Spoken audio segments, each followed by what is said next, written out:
Alright, I think we're live, everybody. Welcome to an experimental new type of live stream called If You Beat Me in a Battle, Then You Get One of My Pokemon. I'm very excited for this. I think it's going to be something pretty neat.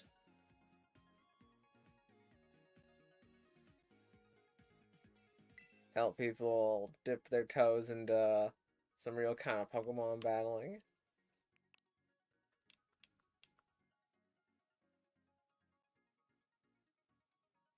We got GG Plays, we had Butterfly77 before. We got Hypno the Great in the chat.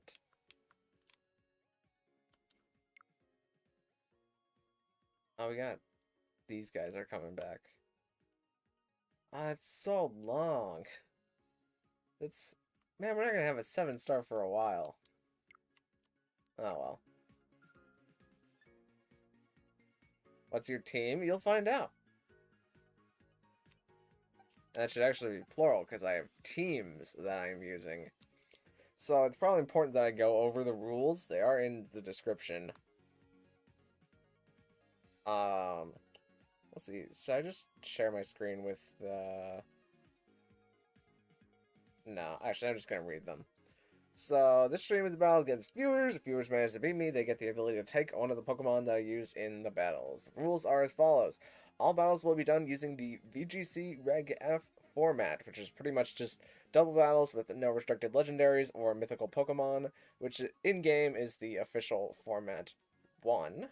An attempt will consist of 3 battles back-to-back unless the viewer chooses to forfeit. On the first attempt, a viewer must beat all 3 teams to get a Pokemon, which should probably say to get a Pokemon. To get a Pokemon. And then for every attempt afterwards, the viewer must beat 2 of the 3 teams instead, so it becomes easier every time after the first time. The viewer is allowed to change anything about their team in between battles, even changing the team for an entirely new one. And the team I use will be random and hidden from the viewers until the battle begins. And if I'm feeling like I'm being stream sniped, or the opponent waits to see what my move is, or makes ridiculous plays that somehow manage to counter mine, but aren't, like, reasonable to make, I will not award the player a Pokemon. So don't just watch the live stream and then, wait to counter my moves, because that's...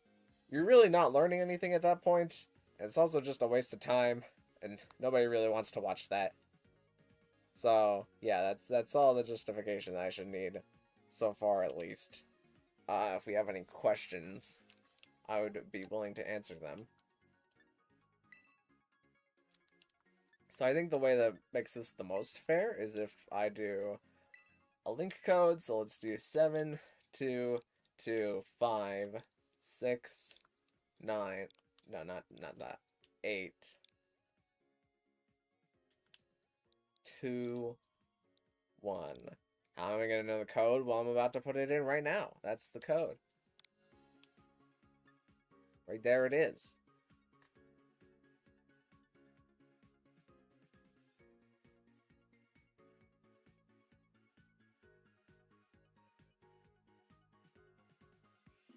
If I can't look at the screen, well, you can look at the screen to, like, set up the codes and stuff. And after every, like, just don't... Okay, so, don't click off the battle, because it will just ask you if you want to battle again, so you should only ever have to enter a code once.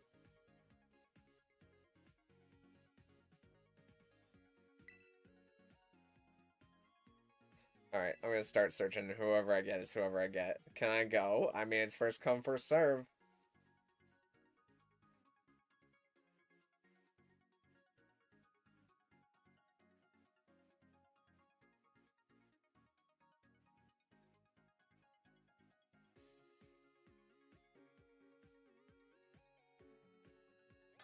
Hey, an opponent's been found.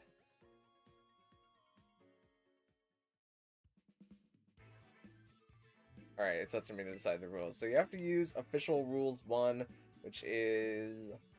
Let me just make sure all of this is correct. It is the number of Pokemon 4, all Pokemon set to level 50. Special Pokemon are not allowed, same Pokemon are not allowed, and same items are not allowed. Battle time is 20 minutes, and your time is 7 minutes. Sounds good enough for me.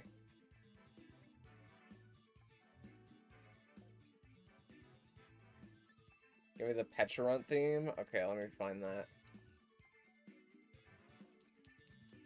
Probably easier if I go this way.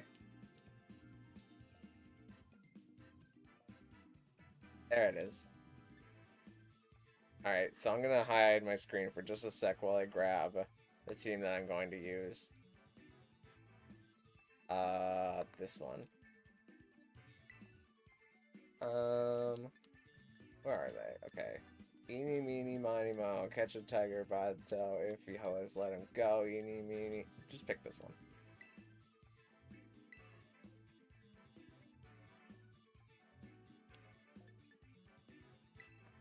Okay, and we were back. You probably saw it for a split second there, but I don't really care.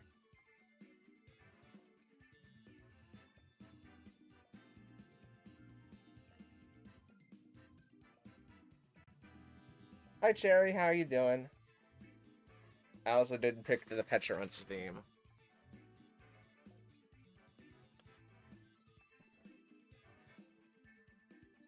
Alright, let's see. We have quite an interesting team here. Looking like a VGC Reg A team.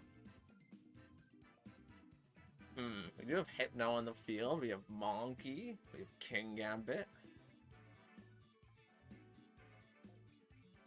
So what can I do to beat this?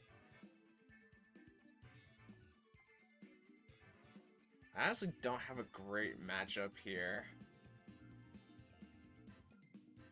I think it says standing by, so I think that means that they already picked their Pokemon that they're going to bring, so I don't need to hide my screen choices. Except for the two in the back. I think I need to start with this. And then... Who else? Who else? And then this.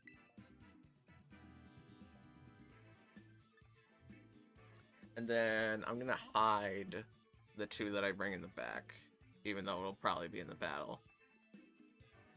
That's the wrong screen. That's that screen. In the back, let's bring this, I don't know, this Pokemon and this Pokemon, I think. And now we're back. I need to get chat on my phone. Tried using one of my teams, but it wouldn't let me. Yeah, I might have a restricted or a mythical Pokemon on there, which is not allowed in the Reg F format that we're doing battles in. I don't think out of the hundreds of games I've seen in Scarlet and Violet, I've ever seen a Hypno. Yeah, Hypno's an interesting choice. Okay, so we're seeing Tinkaton and King Gambit lead into my Primarina and Indeedee lead. Indeedee is going to set up the Psyche Surge. And Indeedee is going to activate its Psychic Seed, boosting its special defense. So I have a lot of options here. I'm not too intimidated by the Tinkaton right now, even though I could get Gigaton hammered. So I think right now my play is that I'm going to go for Hyper... Well, let me check target. Okay, great. This doesn't reveal what I've brought. So I think what is the best thing for me to do right now is to... What Terra am I? Dragon. Let's Hyper Voice and... Helping Hand the Hyper Voice.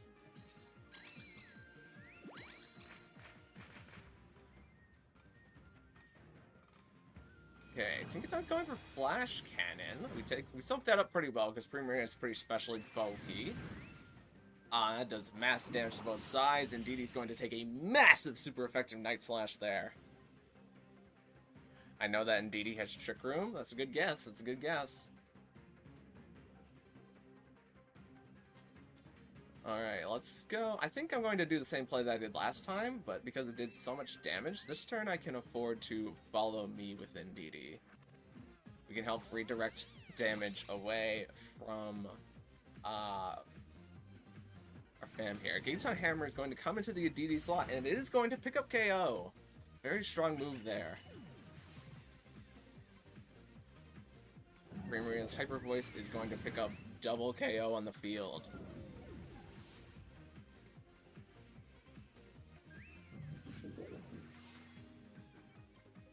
Alright, this is going to reveal the two in the back.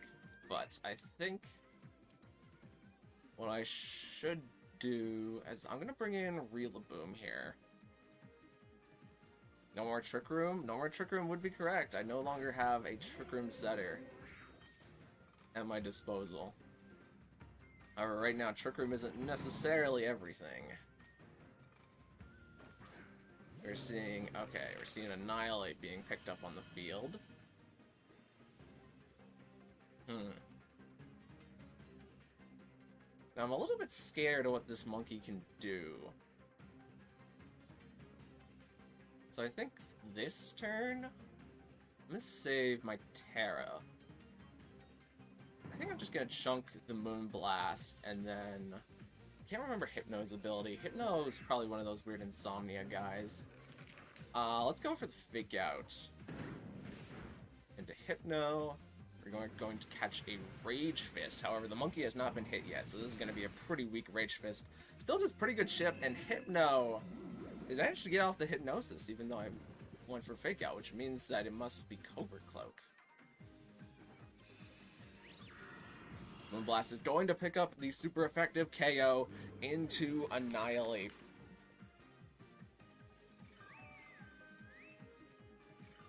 As now it is just Hypno versus the world. Let's see about going for Hyper Voice, and then if Rillaboom decides to wake up this turn, which is impossible for it to, but it might be feeling like a wake up. Hypno has Inner Focus. See, that's the advantage of bringing Hypno here, is I don't know Hypno's abilities. I thought it was just like Insomnia or something like that. That was a good call. He got off the good Hypnosis there. It was able to dodge the Fake Out, flinching him.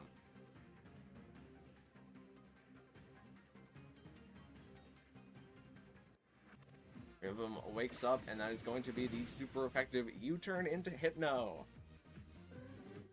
And as a communication loss. Alright, Hypno, do you want to go with the other two battles?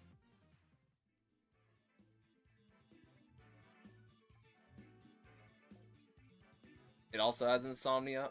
Alright, I was predicted at least one ability. But I did not know about Inner Focus. Could have been Covert Cloak too, but you never know. Oh, they decided to duck out, it looks like. So we have another double battle spot open. Same code as before.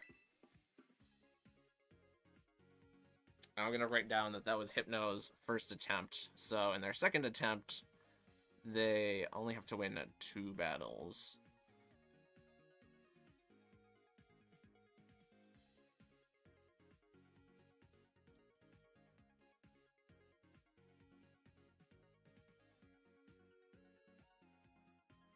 Hypno, great.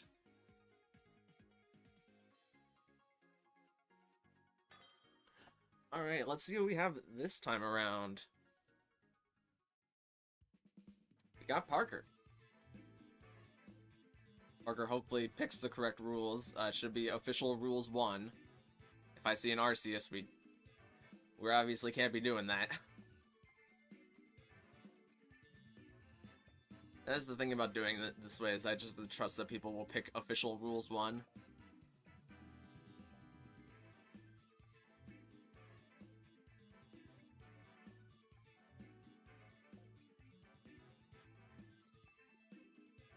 Alright, yep, picked official rules 1. Alright, so let me hide the screen while I pick what team I'm going to bring.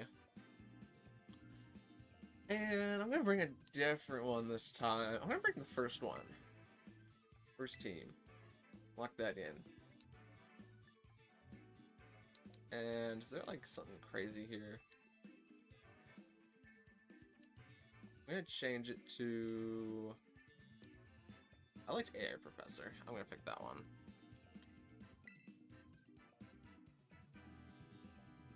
Okay. I think I'm just gonna pull up chat on my phone if I have enough time. Would Arceus be any good in VGC?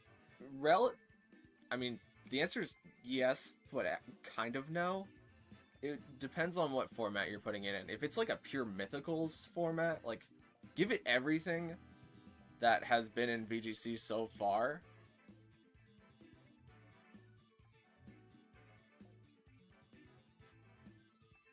Like, with restricted box legendaries like Koraidon and Miraidon, not really. It wouldn't be great. It would kind of be like a Zygarde, like kind of niche in some places. But if you added it to like Reg F right now, yeah, it would be really good.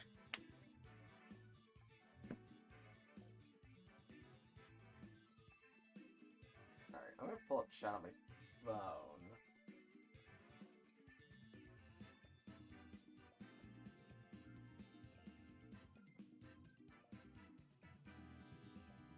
I've been trying to battle. Well, it looks like Parker grabbed it, and they're still picking what team they want to use.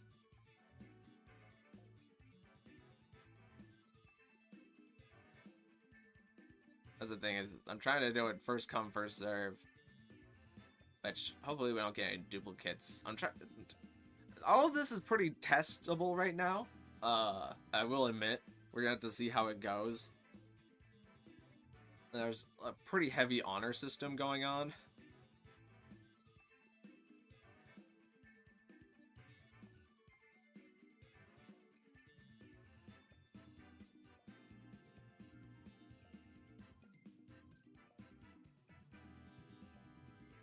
Eventually, once I have like a Discord, it'll probably be easier to host this kind of thing.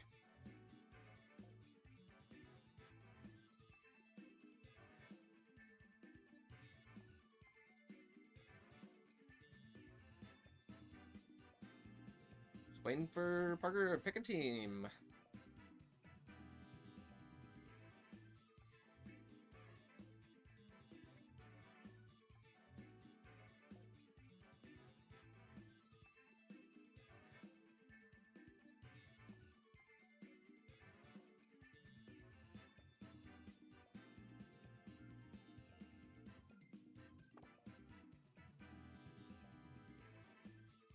I don't know. I heard the backing out sound, but I don't actually know what that backed out of.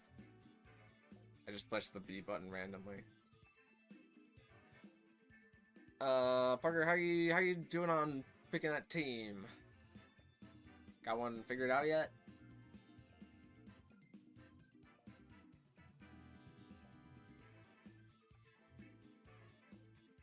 If you decide to host these on your Discord when you make it, then I'll be more than interested in joining them. Sounds good. I mean, ideally, Discord will make it easier to have a queue system. Oh, look at that. They figured it out. Okay, we're seeing quite an interesting team here. We're seeing 2 Reggies. We're seeing Golem on the field. We're seeing Virizion. I like it. I like it.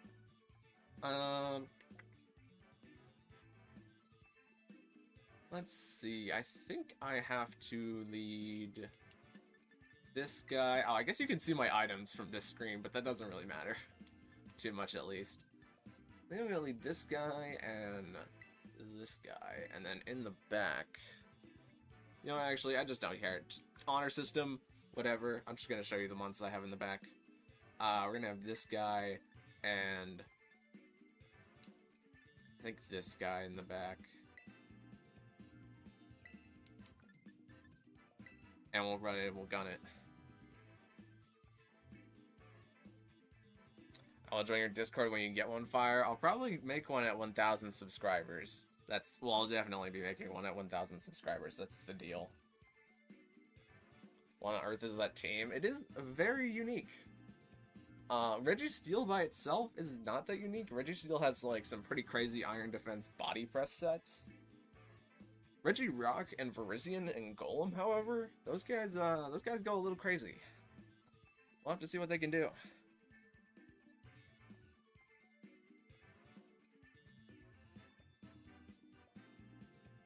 Just a reminder that you have to win 3 battles on your first attempt to get a Pokemon against 3 different teams. You can change your team as many times as you like. All the rules are in the description of the live stream if you would like to read them more thoroughly. But let's just get into it. Ah, some very fancy, shiny Pokemons are on the field. So, I think I'm gonna fake out Zapdos, and then just go for the Hurricane into Virizion.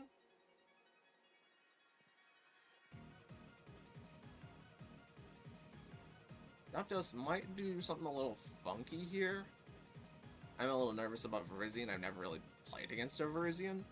Could be Choice Band, could be something crazy. It's definitely faster than Pelipper. Okay, Zapdos is getting withdrawn, but into who? Ah, Regirock is now taking the field. Fake out. Not going to do very much damage into Regirock. Verizion's close combat is nearly going to pick up KO on Raichu, but Raichu managed to survive it on 6 HP. Pelipper's massive double super effective Hurricane launching into a Virizion slot and knocking out Virizion.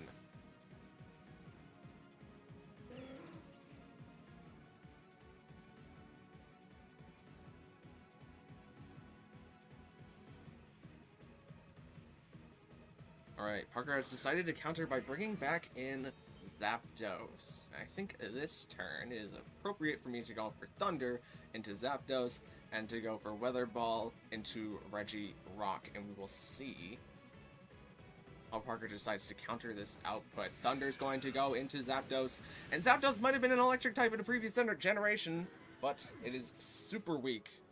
Well, not super weak, it's weak to Thunder this time around. And Weather Ball, also a weakness for Regirock, going to pick up KO into Regirock.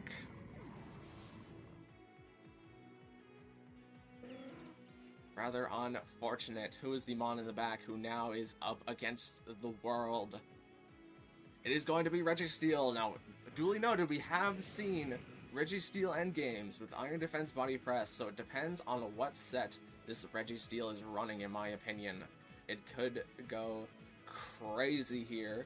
We're going to launch 2 neutral attacks into Registeel. Registeel is going to Terrestrialize.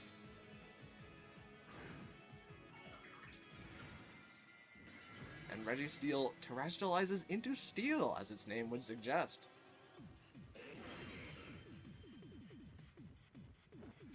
Thunder is going to come out, and Thunder honestly ain't doing that much into Registeel. Not a super effective hit. Weather Ball comes out into Registeel. Not doing much more. Registeel's Body Press is going to pick up KO on Raichu this turn.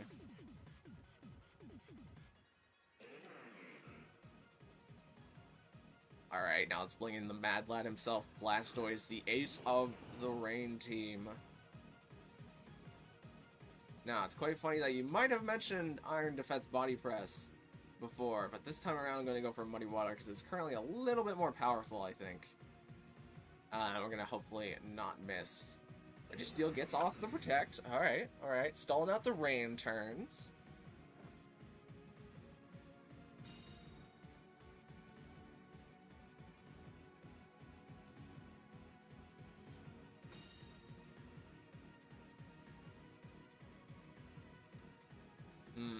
Alright, I think I just repeat the same turn that I had last time. Let's go for the Weather Ball. Muddy Water is going to miss Registeel, which means Registeel is probably going to survive this turn. But what is it going to do in response? Surviving on just a slight bit of health. Body presses into Blastoise for just a bit of chip. And with that, Rain has now stopped.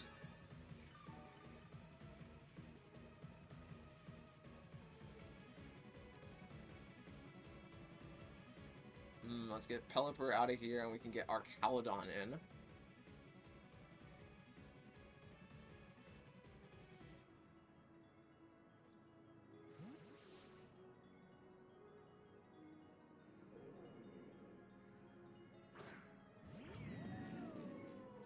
Registeel goes for the Protect. Alright, alright.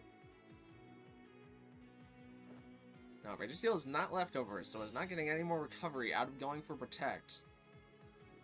However, it might be cooking up something absolutely crazy that nobody has ever seen before.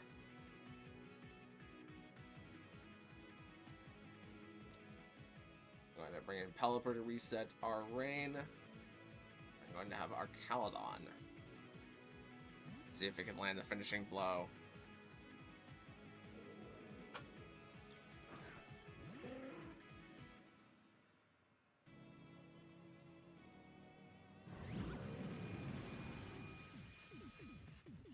At Fire Farmer might be done battling soon. I might. It depends. You're allowed to go through all 3 teams if you want, but if you quit after the first... You don't have to quit after the first battle. You're allowed to see all 3 teams. And do all 3 battles, even if you lose the first one.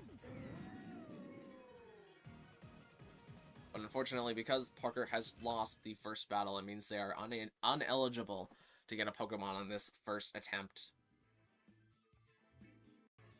But a good try, good try. Maybe getting their footing there a little bit. I'd be willing to battle again if they want to.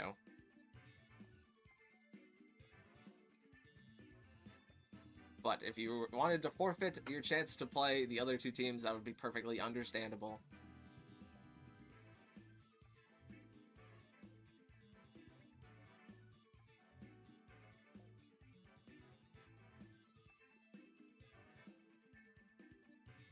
I don't play VGC. Well, that's the purpose of doing these types of battles, is that you can learn a little bit how to play. Alright, the same rule set is being set. I think I'm going to reveal the 3rd team here for this second battle. Yeah, let's hide that.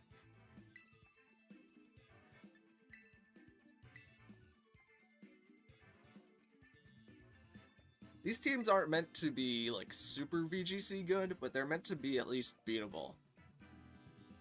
So that way people learn how to play VGC, and how double battles actually kind of worked. Because you can look at strategies that work, and things that don't work, and you can test things out. You can battle against an actual person, which is very different from battling like an AI. Also, hi, Giant Killa Edits. How you doing?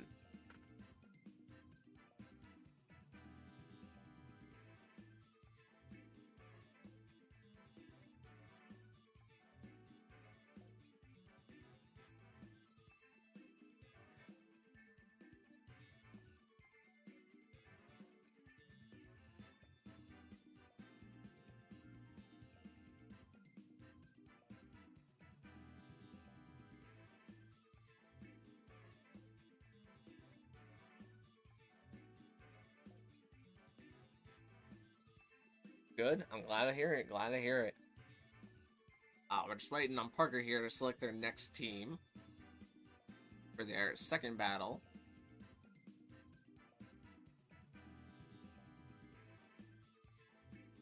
And it seems they're going with a variation of their first team, this time using Sceptile and Blastoise instead of, I think it was... Incineroar was one of them. I don't remember much of that first team. Oh, and Zapdos was on the first team. Right. I think this is a great game to lead this, and... maybe this.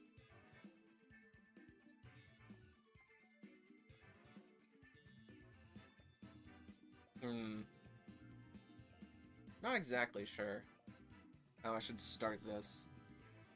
Or who I need in the back, rather.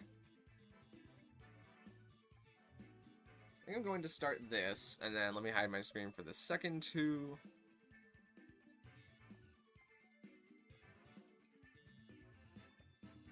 If I can remember how to do that with my... Right, alright.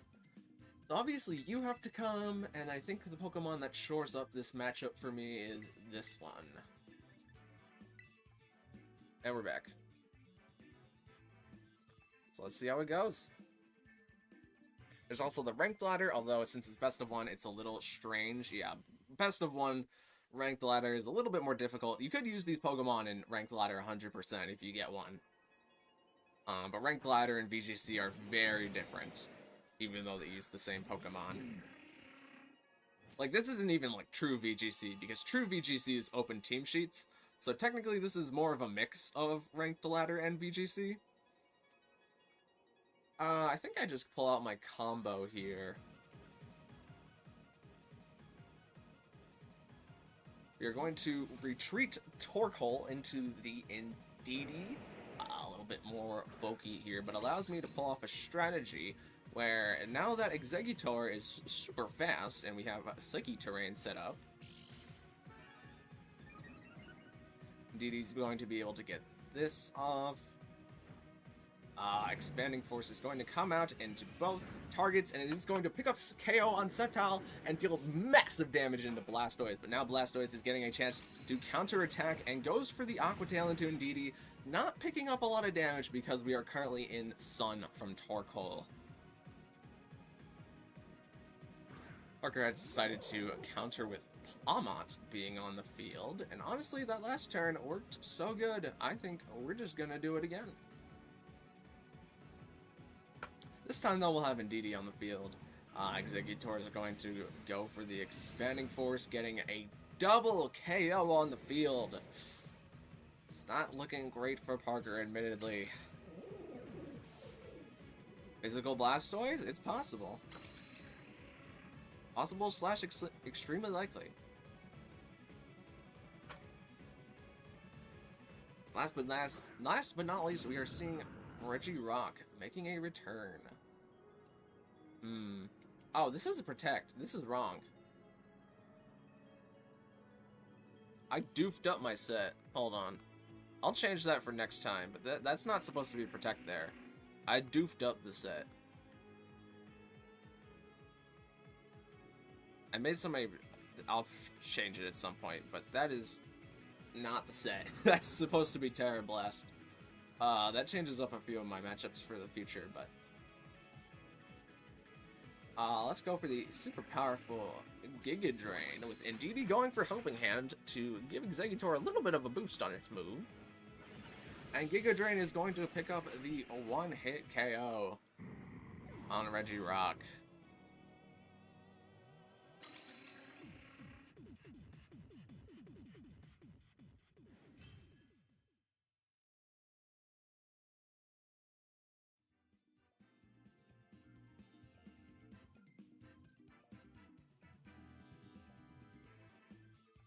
Alright, Parker, you've got one more battle. If you would like to complete that battle, you can battle against the last team that I have made, which is the first team that I used.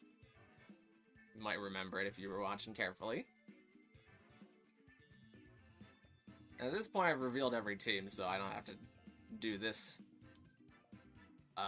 funny stuff. But I believe it should be these guys.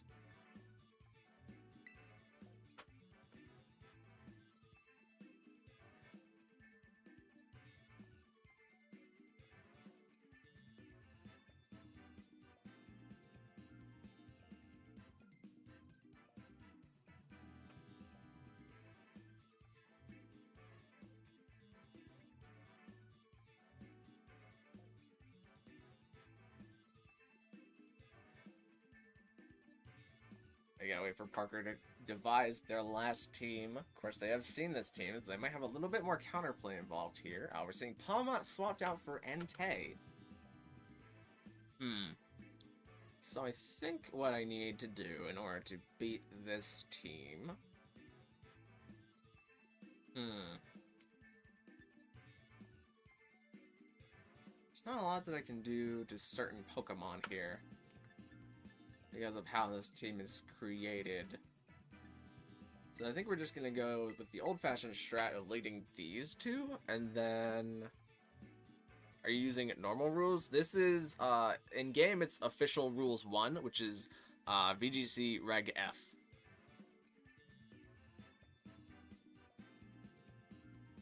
So it depends on what you call normal rules, but normal rules is, for us, is VGC Reg F, because that is the current format that the game is played in. I think I'm gonna bring these two in the back. And honestly, not so sure about this one. We'll see how this plays out. I'm excited about this one.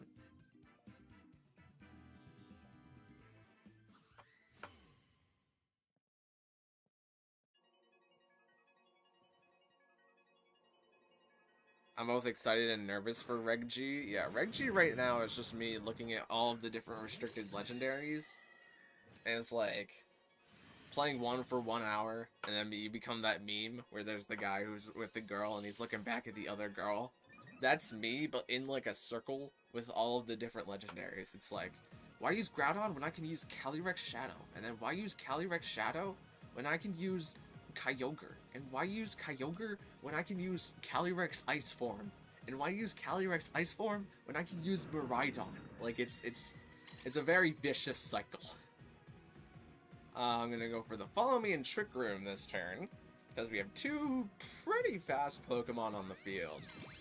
Regirock is slow, but I don't think it's going to be slower than my Hatterene. Depends on how it's trained. Lava Plume's coming out, and it is going to damage Hatterene. Ugh, but we are going to see a burn on Regirock. That is rather unlucky. Oh, but a burn on Hatterene is worth the trade there, I would say, at least. Stone Edge on Regirock is going to come out. Not going to do super much because of the burn, and Hatterene is going to get up its Trick Room.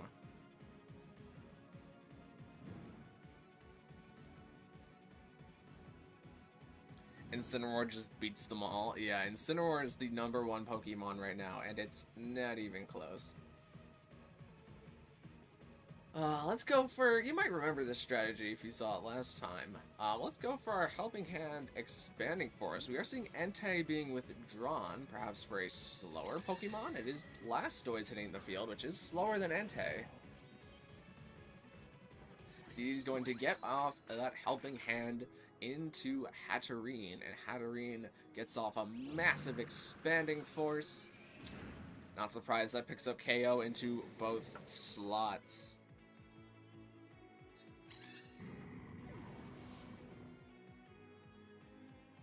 Now with Entei and a mystery Pokemon in the back, what is the adaptation that can beat Indeedee Hatterene?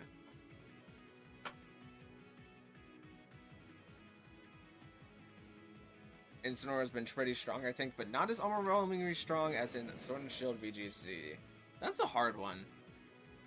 I'd feel like we haven't had Incineroar around for long enough to say if it was as good as it was in, not Helping Hand. I say it hasn't been around long enough because we haven't had a restricted format with Incineroar yet. But I think Incineroar is still gonna go dummy. Especially since, like, Zacian got nerfed.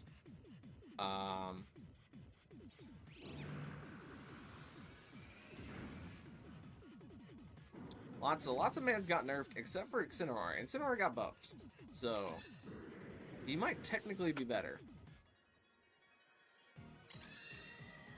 I'm happy where it is right now, I think. I'd say I wish Incineroar didn't get more moves this gen. Because that Pokemon's a little crazy. I fully acknowledge that I have a team here with Incineroar. But it's going to be the end of Parker's 3rd attempt, so if they attempt again, they are going to be able to just have to beat me in 2 out of the 3 battles, but it is now at this time that the link code is going to be open again for anybody to challenge.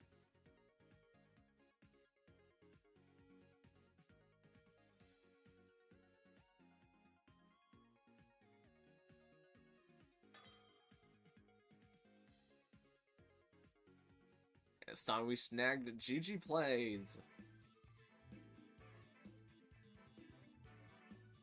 Alright, it's up to me to decide the rules. Well, we'll do official rules 1.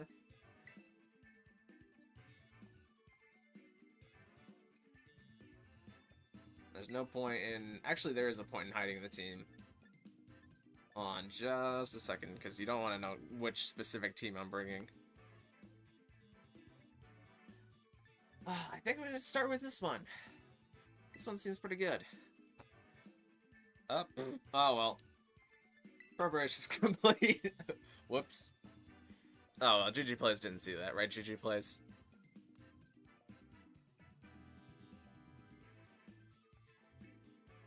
Pausing? Fair enough, fair enough.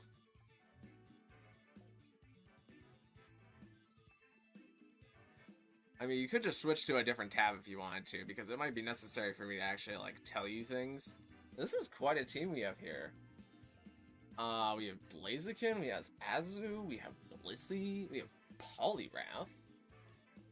Quite a mad bunch of lads here.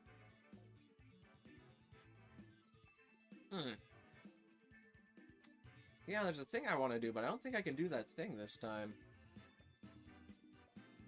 So let's have you and you.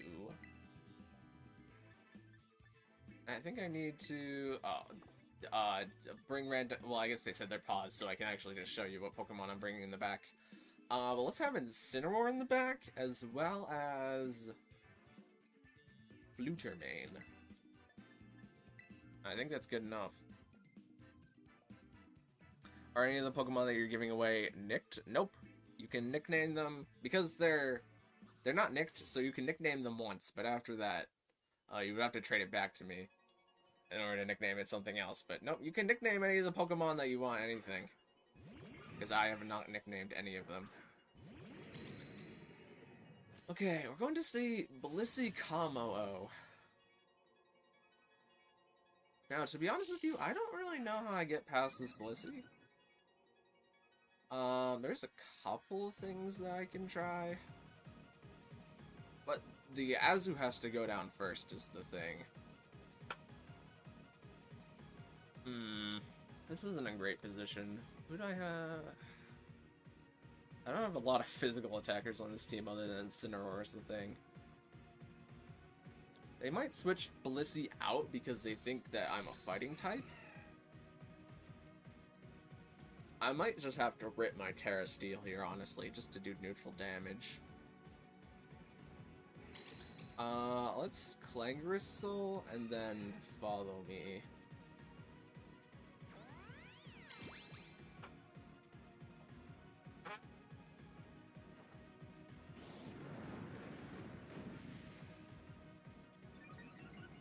I was thinking I wanted you to nickname them, giving them a little bit more personality. I get that. But the thing about doing that is then, if somebody wants me to unnickname it so that they can nickname it something else, then I have to unnickname it, which would take me longer. We are seeing Light Screen Aqua Ring, which is actually a great turn for the opponent here, at least in my opinion. Gives you a little bit more leeway. Puts me in an unfortunate position where I need to kind of hope that this Flash Cannon does something. Because I need this Azumarill off the field, like, now.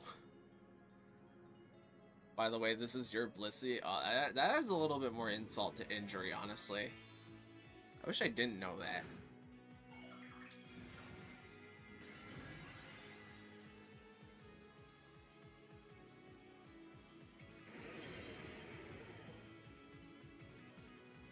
You're going to see the Helping Hand Terra Steel Flash Cannon, which will be a neutral hit into Azu, but we are breaking through Light Screen. But we are +1. Let's see how much this does. Okay, that did more than I expected it to. That's pretty good. Life Dew does come out, which is going to restore a bit of Azu's health. Get it up back to around half. And Play Rough is going to be resisted into Kamo-O, but it is going to lower our attack, which is a little stinky. I wish we had that attack back, even though I don't have any attacking moves. Azu is going to get his health back with the leftovers and the Aqua Ring that it's set up. So Azumarill is back above full health, which means that I have to go for the same play that I did last time if I want to guarantee KO, I believe. So let's do that.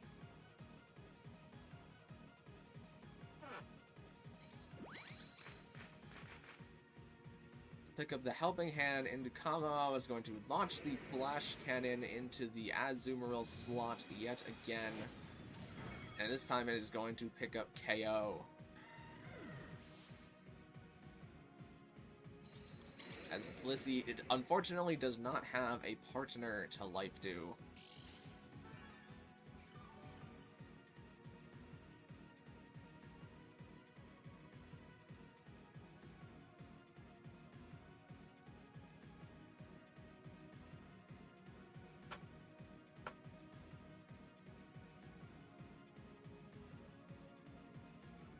And in comes Poliwrath, who has a favorable matchup into a currently Terra Steeled Kamo-O.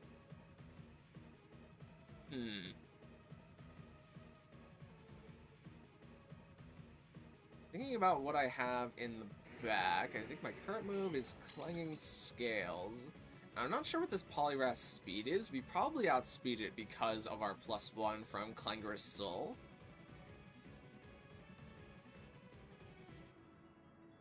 However, this turn, I'm going to follow me just to be safe. The Blissey isn't doing a whole lot. That's true. The Blissey did help survive, but the Azumarill, unfortunately, was not able to get off a lot of damage that turn. Focus Blast comes out from Poliwrath, and indeed he isn't caring about that too much with its special defense boost.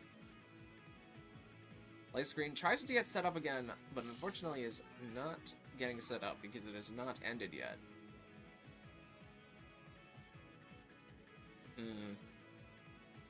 So, we were faster than Poliwrath, I believe, so let's go for Clanging Scales Helping Hand this time around.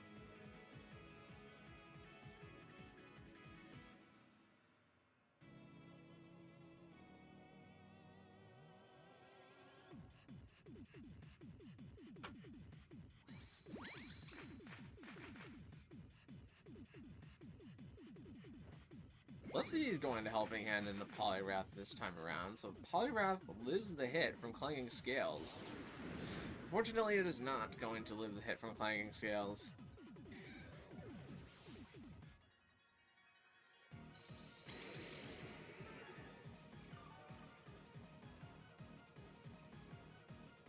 VGC plays down to their last two Pokemon. Weirdness is disappearing from the field. That's pretty notable. Means priority is now back in play. And Cinderace is now hitting the field, and we are super weak to Cinderace right now.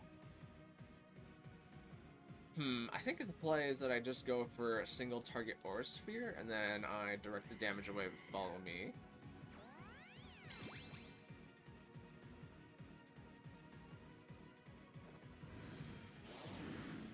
Aura Sphere picking up good damage into Cinderace, Pyro Ball, picking up good damage into Indeedee in return, and Sunny Day is coming out from Blissey, revealing its last move.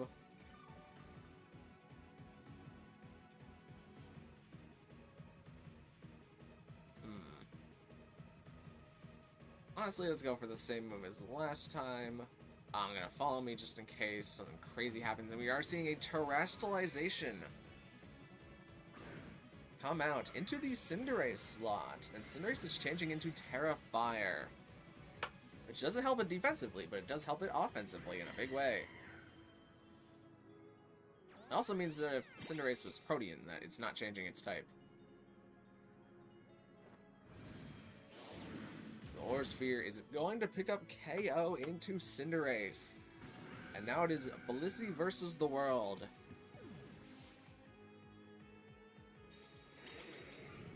Goes for Life Dew, going to heal up itself a little bit this time around.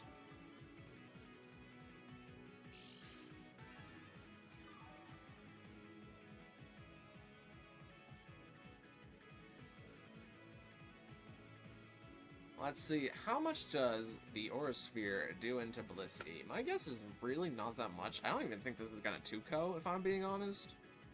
But we'll see. Actually, I take that back. I think it will 2-ko. The GG Plays is giving me the GG. Oh, it doesn't even, like, 3-ko. Ah, boy, we're gonna be here for a while.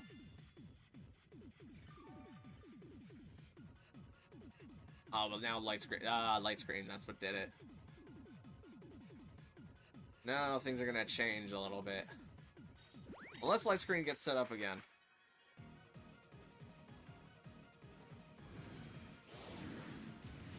Yeah, that's 2-ko. Light Screen returns. And you're gonna get to see what I have in the back. Which is, this was my only real answer for Blissey.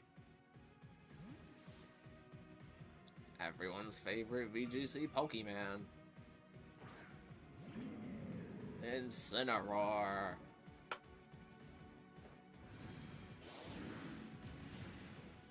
Aura Sphere gets very close to picking up KO. Decent strat though. I like the synergy between Sunny Day Blissey and Cinderace. It's just that Cinderace needed to come out a little bit earlier, I think, to exert some more pressure.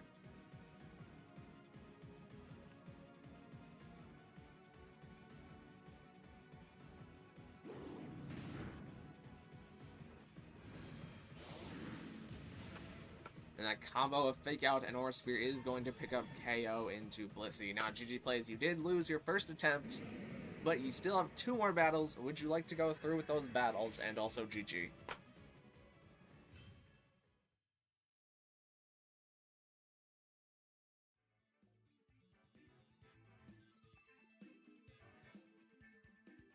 Oh, I didn't write down Parker. I don't know what Parker's YouTube channel name is, but I'm just gonna write down Parker, so that way I remember for future attempts.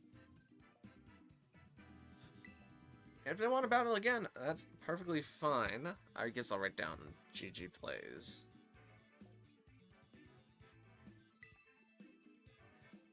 And 2 teams left that I can pull from. Either the Rain team or the Sand team. And let's see here. Let me hide the screen just for a sec so I can pick one of them.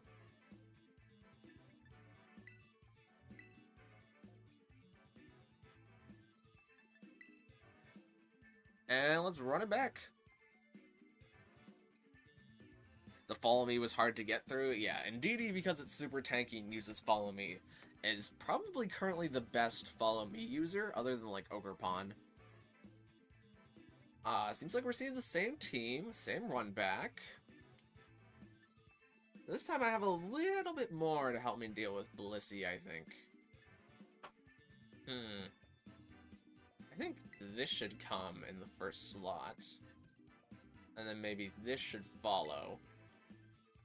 And then, who should I have in the back 2 slots?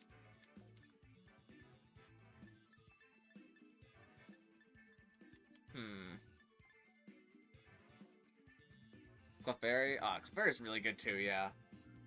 Not seeing as much play because of... Actually, I don't know what's keeping Clefairy from seeing much play right now. I guess just not the need for a Follow Me user. Also, Amoonguss with Rage Powder isn't Follow Me, but it's the same effect. Amoonguss is probably better than in DD right now. I'm gonna hide the screen so I can pick my last 2. But my last 2 is going to be this and I guess this.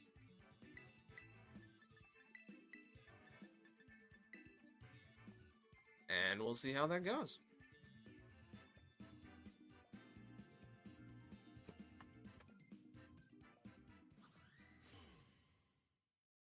Probably because it's very weak. It's weak offensively, but defensively it's very good.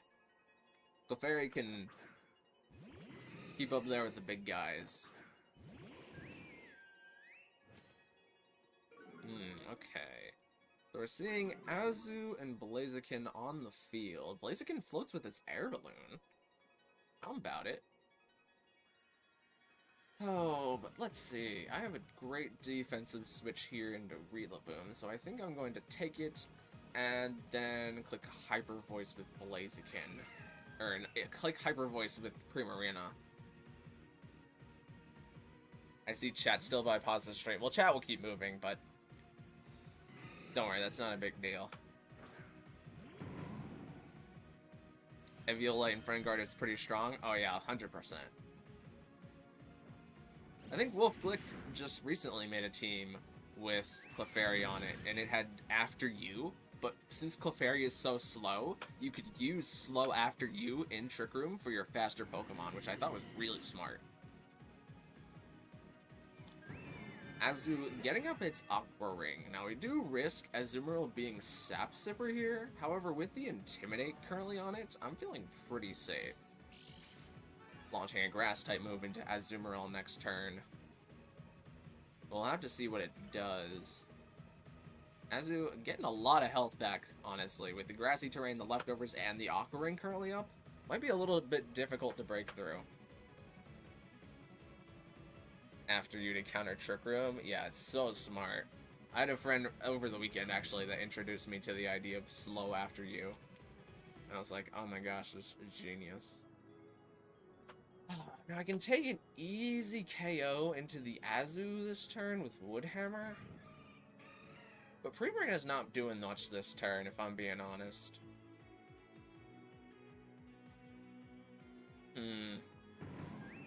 I think I'm just going to take the... yeah, let's take the Fake Out turn and Hyper Voice for a little bit of damage. Okay, Azumarill is going to get up Chip, or up Protect, so it's not taking anything this turn. Rillaboom goes for the Fake Out. Good call, good call. Remember, it's going to get off Hyper Voice, and the only target it's going to hit this turn is Blissey. And Blissey gets up the light screen. Okay. Very good turn, honestly, for the opponent there. Minimal damage was taken, and now they have a light screen. And the Azumarill is back to full.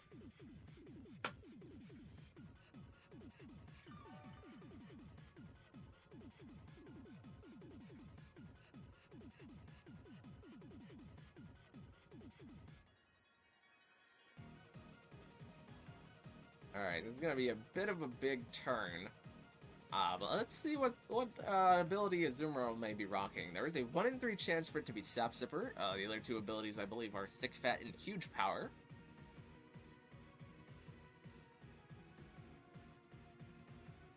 Everyone but one Pokemon just got healed. Yeah, that's the effect of Grassy Terrain. Looks like Azumarill is not going to be Sap Sipper, which means it is going to get KO'd by Rillaboom's Wood Hammer.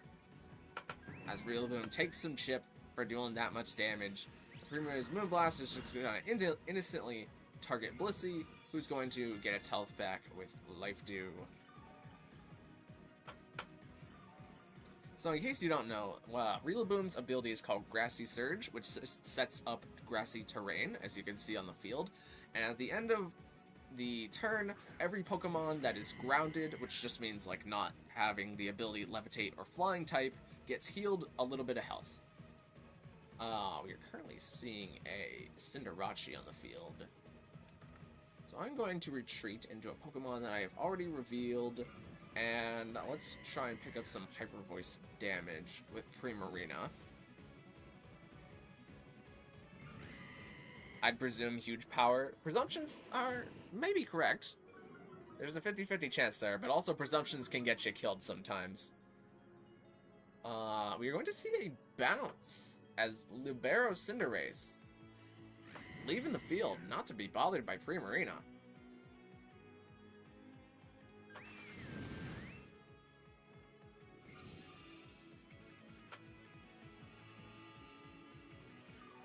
Strong Grass Monkey. Oh yeah, Rillaboom's super... Rillaboom and Incineroar, those guys go hand in hand as the big burly man who run VGC.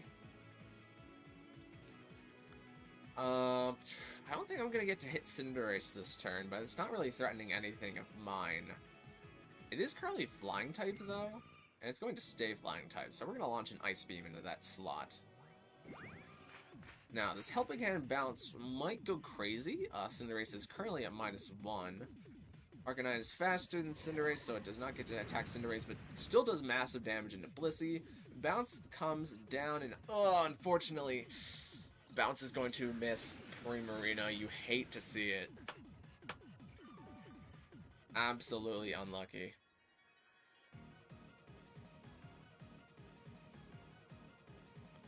What about Urshifu food? Yeah. Rillaboom loves to crunch down on those Rapid Strike Urshifus. And Urshifu loves to eat Incineroar, and Incineroar loves to match up to Rillaboom, and that is what we call a Fire Water Grass Core. Now, unless this Cinderace has Sucker Punch or manages to dodge the Rock Slide, I have a feeling that this might be the end of the match. You're going to see a Terrestrialization from Blissey into Terra Stellar. Who was expecting that one? Mark that one on your bingo cards. But Fast Arcanine is going to pick up KO into both slots, unfortunately. Bounce is 85% accurate, never knew that. Yeah, that's why Bounce pretty much never gets used. Bounce is like probably the most crazy RNG move that you can use. Because if you have two Pokemon speed tying that both know Bounce, like, they're speed tying on the turn that they use Bounce, they're speed tying on the invulnerability turn, you can have a chance to miss Bounce, you can paralyze the other Pokemon by using Bounce, It's crazy. One more away from bingo. Sounds good, sounds good. Now, I don't need to hide the screen for this last team. Because this time around we are using the rain team for the last team in the set. Let's see if GG Plays can maybe get one win under their belt.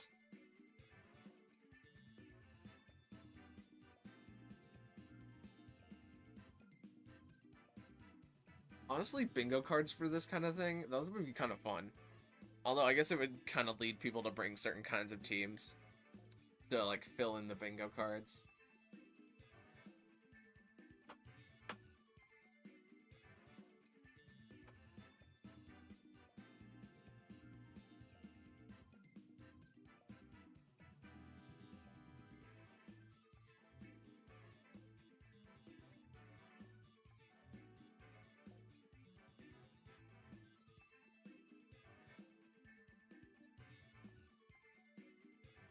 I'm invested in bingo cards. Yeah, it'd be funny to have, like, what could be some spaces?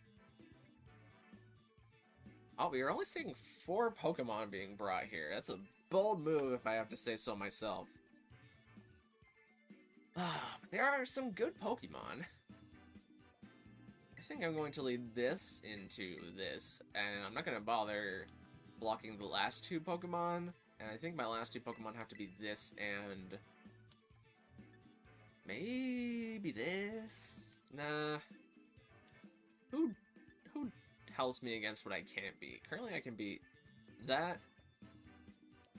This beats like that, and that, kind of. This beats that. I'm trying to remember what Scissor's moveset is. I think I need to bring this.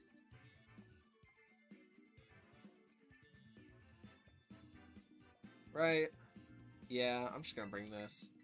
I'm not gonna overthink it too much. There's no real stakes in this battle.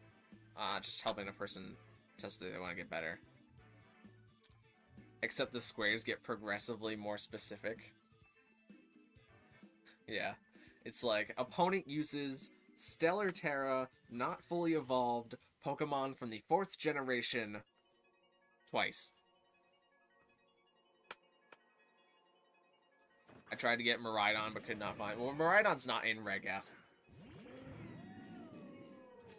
It will be in Reg G, though, when you can take 1 restricted, and that is quite a nice-looking Articuno. I don't think I've ever seen Articuno's model this close up before in this game.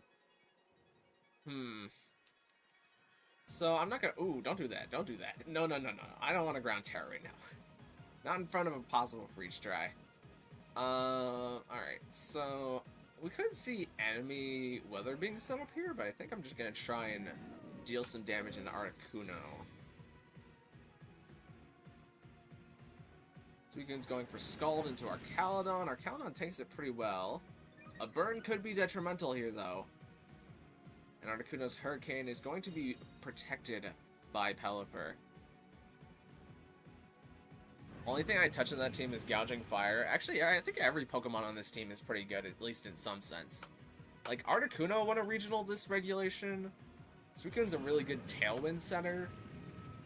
Latios with Scarf can do a lot of things. So, we might be seeing Hurricane here. I think I'm fine to take the Hurricane. It might... So let's go for...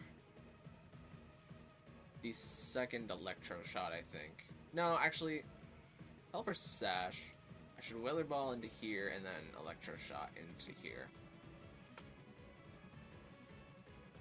Does Suicune have Scald? Yeah. Oh yeah, that's like the main thing it does. Suicune's setting up a substitute. That's probably the best thing for it right now. This is my opinion. Articuno might pick up a Freeze here. A Freeze would go crazy. Does not pick up the Freeze. Archaludon is going to go for the Electro Shot.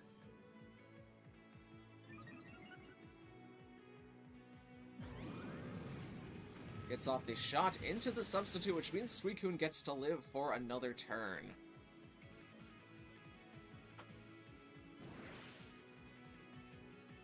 I'm Pelipper's Weather Ball is going to lock into the Articuno slot and unfortunately pick up KO into Articuno.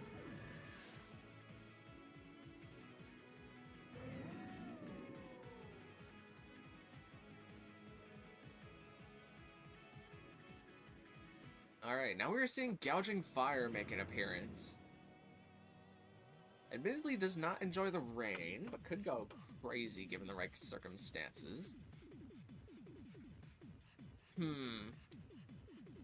Seeing as Suicune just went for Snarl, I think it's more than appropriate for, or just went for Substitute rather, I think it's more appropriate for me to go for a Snarl. Suicune is going to Protect this time around, so it's definitely not getting KO'd this turn. A Fire Blast from Gouging Fire, not doing very much into our Caledon, and our Caledon is building up those defensive boosts from its Stamina ability.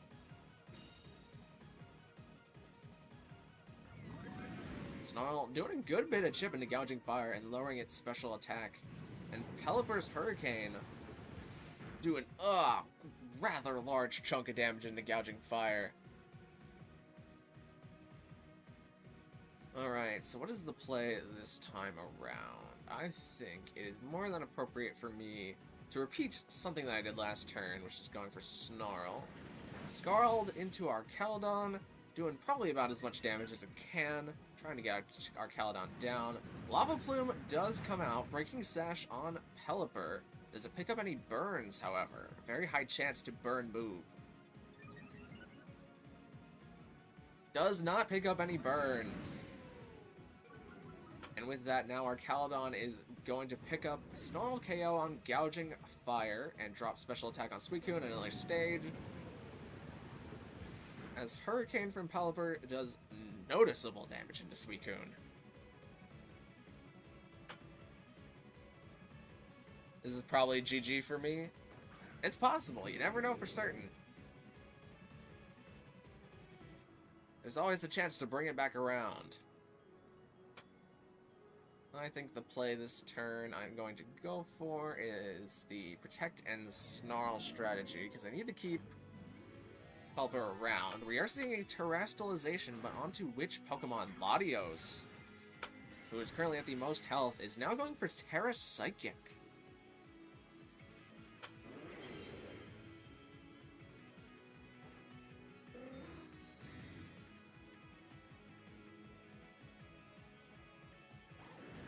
Scald doing about as much damage as it can, except it's doing noticeably less because our Caledon has gotten off all the Snarls. And Luster Purge goes into Pelipper, but it doesn't do anything because Pelipper protected this turn. Snarl is going to pick up KO on Suicune and do some pretty noticeable damage into Latios and lower its special attack stat.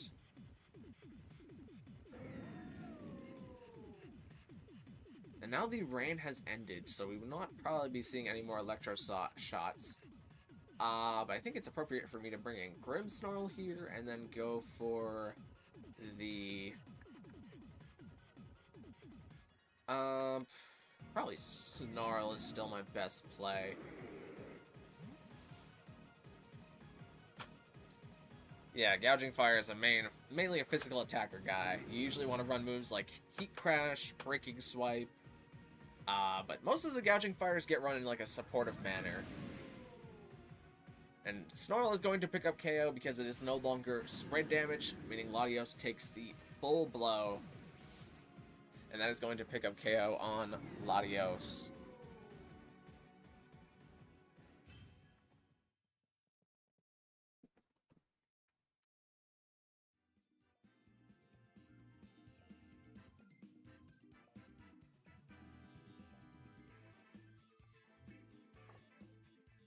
Alright, I'm going to change the link code just a little bit, if nobody minds. And by the time you see this, I will have begun searching. So just search whenever you plug in the new link code. I chose this in a rush. That's fair, that's fair. Well, there wasn't much writing on the battle. Either way. And you got a little bit more experience about what works and what doesn't work. So I hope you can use that for the next time, in the next attempt. And on your next attempt, you only have to win 2 out of the 3 battles in order to get a Pokemon. Alright, I'm going to begin searching.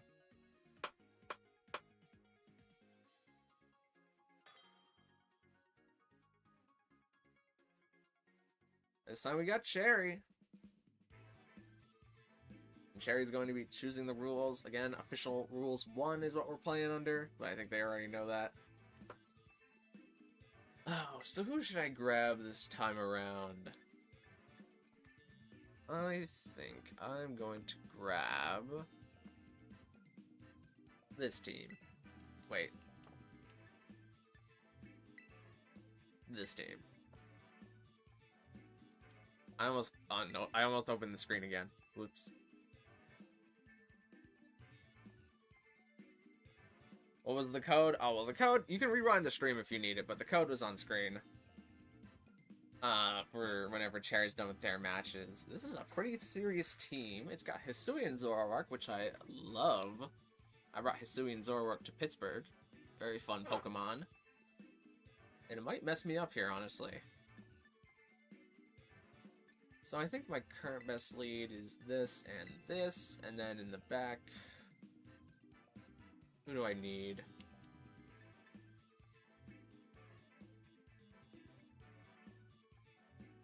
I think I'm just gonna trust Cherry not to be watching, but I'm gonna put this and... Who else do I need in the back?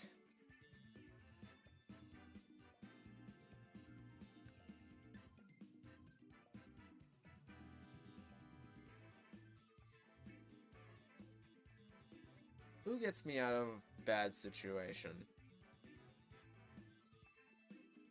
I think it's gotta be this. I don't super like locking in Grimmsnarl. I wish I had a better option, but I should have built a team with a better option if I needed a better option here.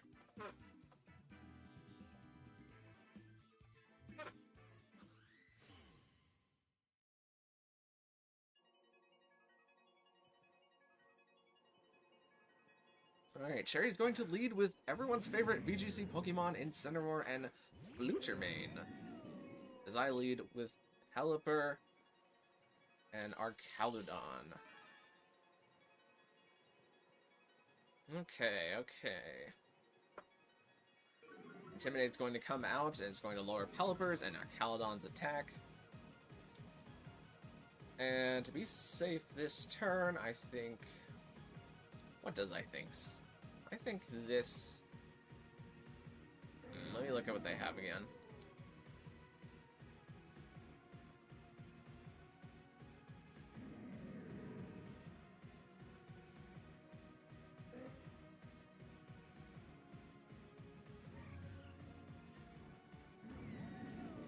I think this is a more than appropriate play.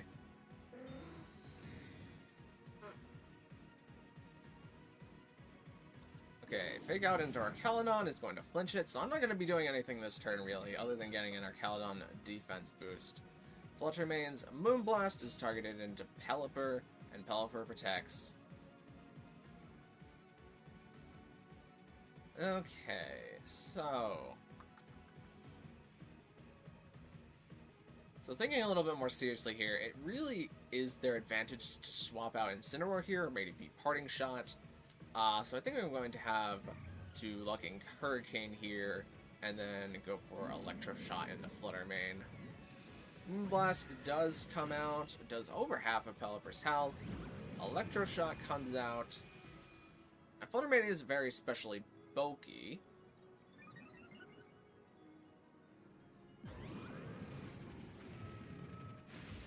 But it takes about half from Electro Shot. Pelipper's Hurricane comes out, and Incineroar does not have the time to switch. It's a little bit slower than Pelipper, I see.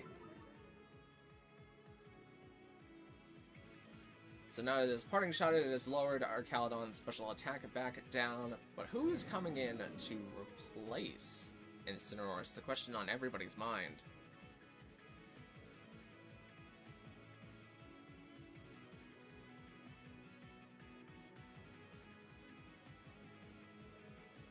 We're going to see Golden Go, the Paldea champion, stepping up to the field.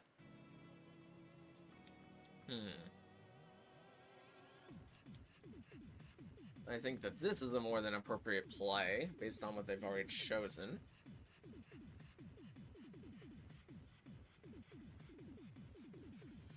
We're going to see a Terrestrialization come out. And it is a terrestrialization on Fluttermane into Fairy Terra. Very interesting.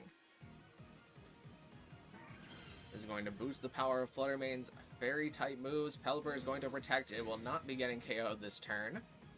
But who is the Fluttermane throwing its move into? It is throwing a Dazzling Gleam out, which is going to hit both targets. A neutral hit into our Caledon. Feeling pretty noticeable chip there. Going to activate our Caledon's stamina once again. Golden Go also going for Dazzling Gleam. Ah, what a pair of Dazzlers we got on the field. Caledon taking even more damage from that hit. As our Caledon is going to pick up the KO with a super effective Flash Cannon into Fluttermane, knocking it out of the game.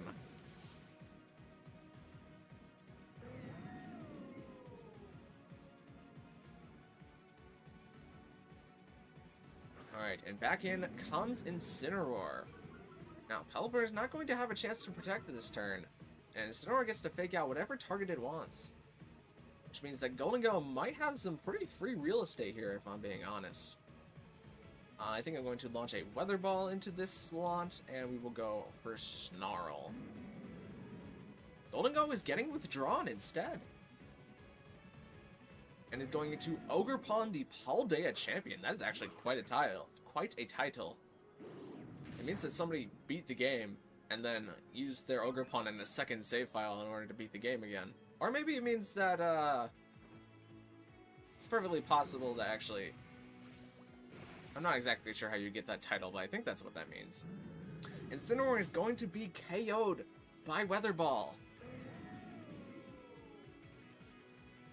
After that fake out went an unfortunate way. Now Goldango is hitting the field again. Alright, we're gonna have Pelipper do something a little nice here. We're gonna Wide Guard. And then our Caledon has so many boosts, but I'm a little bit afraid of Goldango right now. This might be Nasty Plot from Goldango and Ogerpon's Spiky Shield. If it is, I don't really know what to do against that, if I'm being honest. Let's do it anyways. Ah, it's Ogerpon's Spiky Shield. They called it correctly. Pelipper gets off the Wide Guard. Goldango goes for the trick. And that tricked it with Pelipper. Pelipper now has a Choice Specs, and Goldango has a Focus Sash. Our Caledon's gonna pick up a little bit of chip from the Spiky Shield.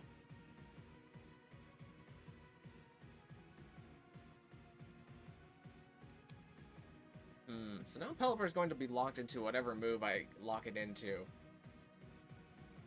Specifically after this, I think my best move is... It probably was Snarl last turn. I think I'm going to go with Snarl this turn. Ogerpon's Horn Leech is going to pick up KO into Pelipper. As Goldango is going to go for the Dazzling Gleam. Now, this is not Choice Specs boosted, but it is single target, and it nearly picks up the KO with a crit. However, our Caledon is able to live on 2 HP. And Ogerpon dodges the Snarl, which is kind of important. Not super important, but kind of important. Ah, now what? Now what's a guy to do?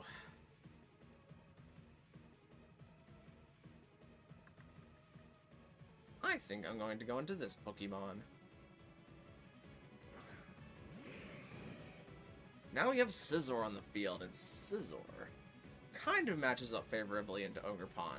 Just like a reasonable amount. I am going to... I think I need to get rid of... I need to get rid of Goldango first. Goldango was Choice Spec, so I don't think it's going to protect. So let's do this.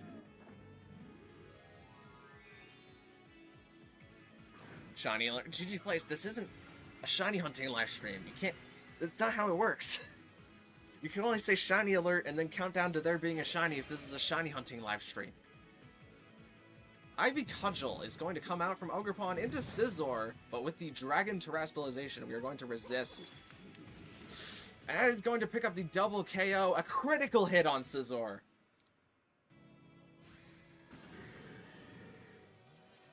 A good call, a good call.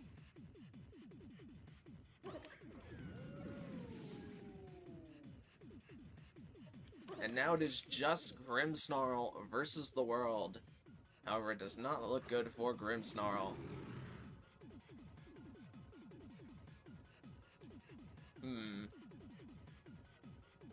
I think the really only thing that I can do is Spirit Break into Ogerpon here. Yes, the shiny I found, it's in Galar, not in the terrarium. I'm not sure.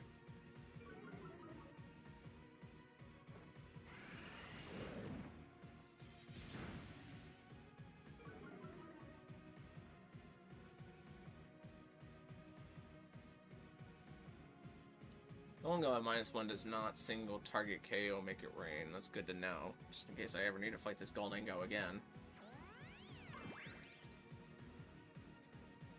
I'm gonna guess it's Galarian Farfetch'd.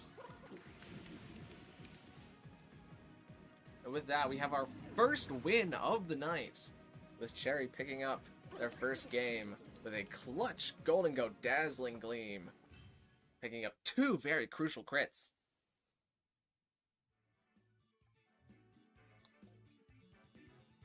Way closer than I would have liked it to be. It just turns out like that sometimes. Now, Cherry only needs to win 2 more battles since this is their first attempt against 2 of my other teams to win a Pokemon. And this time, I think I'm going to bring... Let's see. I think that this team will bail me out this time. And we're back.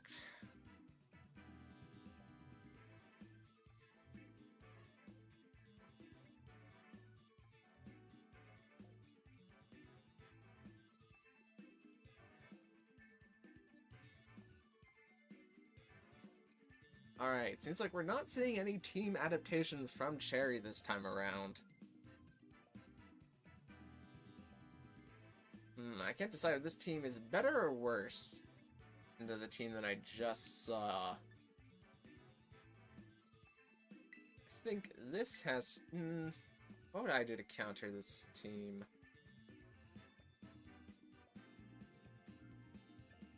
I think they're gonna lead that and that, so I need to lead counter to that and that.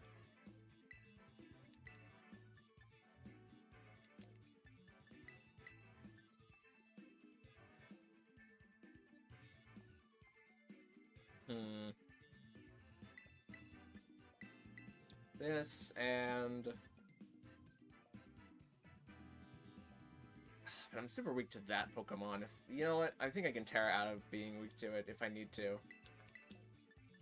Let's do it.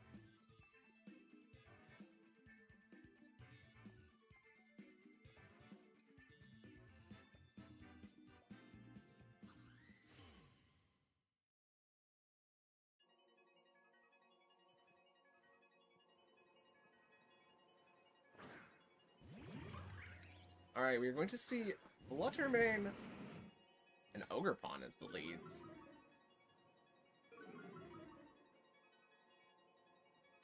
Sand is going to go up.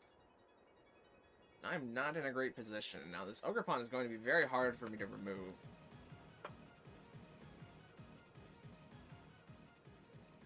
However, it won't be very hard for this Pokemon to remove.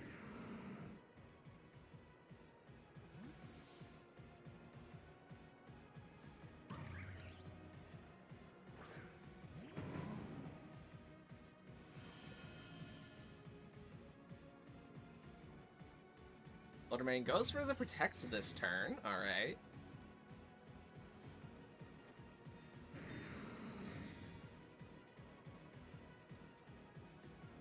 So we're going to see Ivy Cudgel come out into the Tyranitar slot. As everybody on the field is going to take Sandstorm Chip and then get it healed back up by Grass Glide. It's Applin. Oh, you're right. I guess that's not in the terrarium. That's a hard one to guess.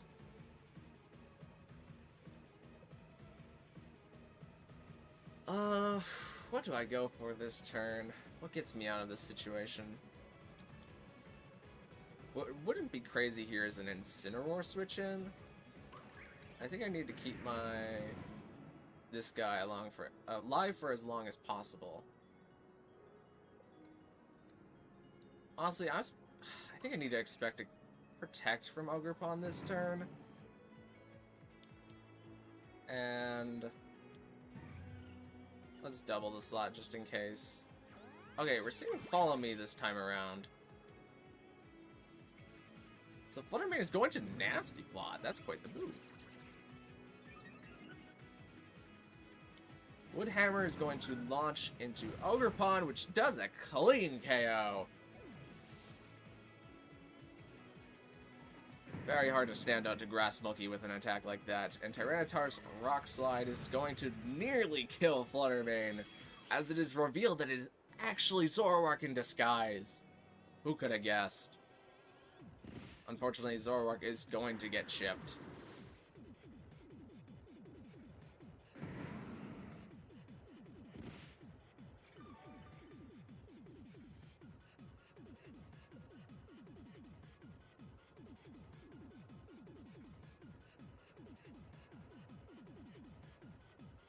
Alright, now Cherry's going to counter with their own Rillaboom. And that Fluttermane, who Zoroark was disguised as, is going to hit the field.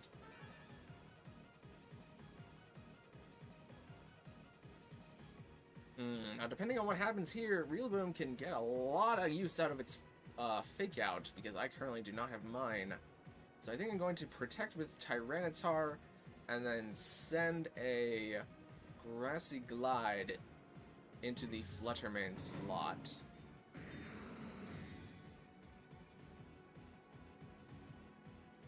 Fake Out is going to come into Rillaboom, so Rillaboom is not going to get to move this turn. As Dazzling Gleam comes out, Tyranitar is protected, and Rillaboom takes a noticeable amount of damage.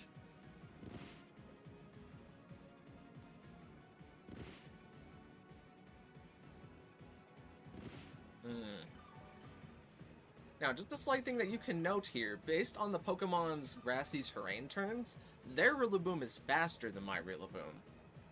So they could perfectly, probably U-turn here into my Rillaboom, pick up KO, and then send a Moonblast into Tyranitar, which I think would also do maybe not enough to KO, but a lot of damage.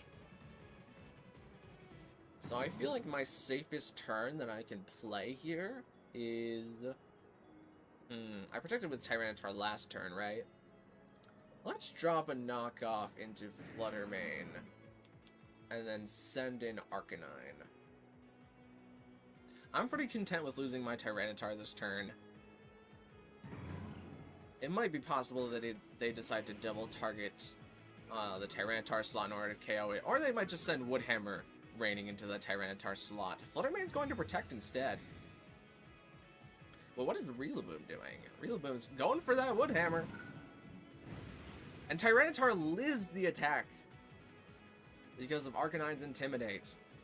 Tyranitar goes for knockoff.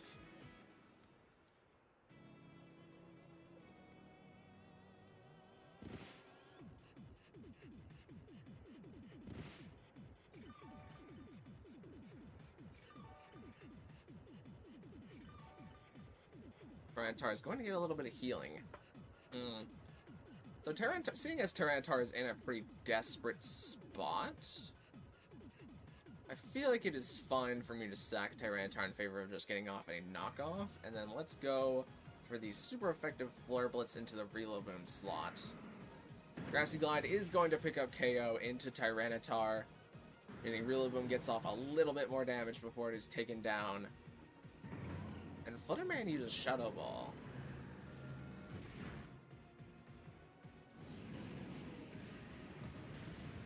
And it is now Fluttermane against the world.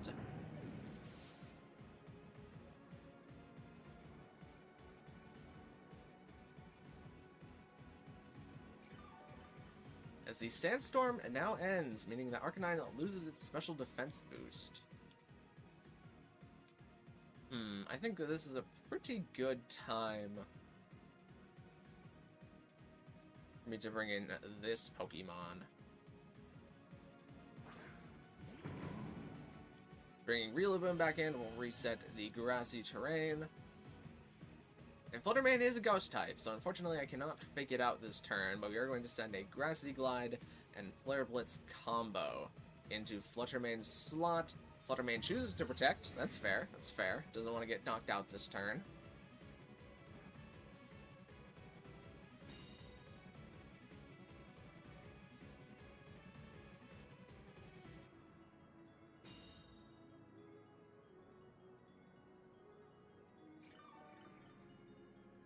Now every Pokemon on the field is grounded, so they're going to get a little bit of grassy terrain recovery, except for Fluttermane, who is already at full health.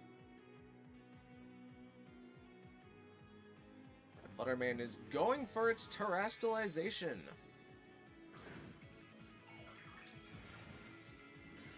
Got an ace in a hole, now's the time to use it.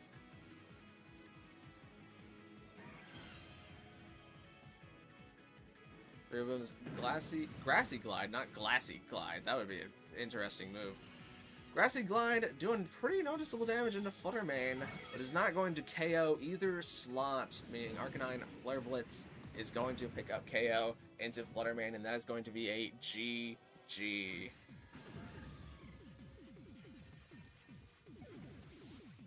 I was not expecting Woodhammer to OHKO my Ogerpon Sorbing right now. Yeah, that was a bit of a crazy play. Grass Monkey does like to wood its hammers. And with the grassy terrain boost and stab, is a hard combination to overcome even at neutral. But Cherry, you do have one more game if you would like to practice. And then whenever you get your second attempt, you just have to win 2 out of the 3 battles. So if you win this next battle, you pretty much did win. Of course, there's no secrets being hidden. The last team is the Sun team.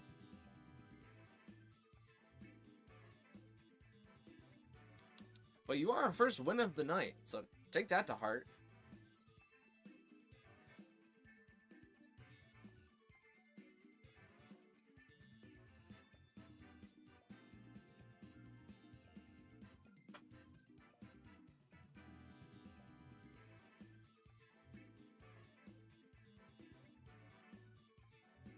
And we're going to see the same team as last time. Okay.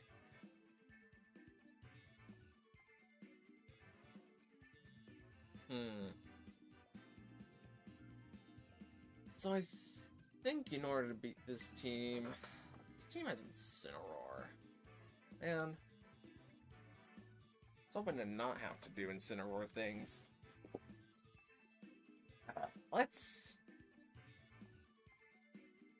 Who can come out?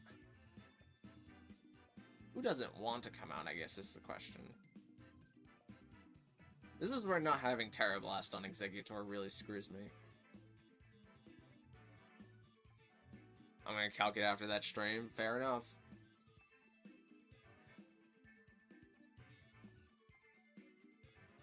I'm running out of time here. Let's just... This battle doesn't matter too much, so I'm just gonna bring this, and this, and this, and then this. Right? Right.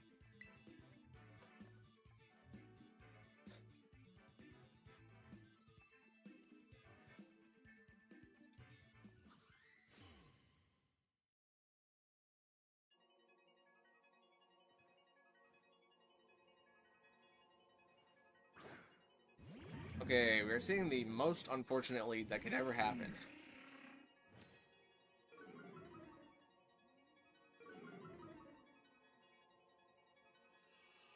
Now, I will admit that if I was Terra Rock here, I would be sending a Terra Rock Terra Blast into Incineroar, because that's the main reason that that's there.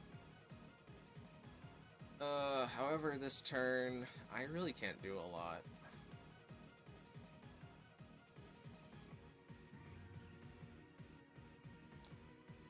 I think my best thing that I can do is hope that this is not... I don't even have Eruption. This is probably Shadow Ball and then a Dark-type move into Exeggutor to make sure that it KOs that slot this turn. So if I swap an Indeedee and Exeggutor dies to Shadow Ball, which it will die. So I'm gonna go Sleep Powder and Protect because I have nothing better to do.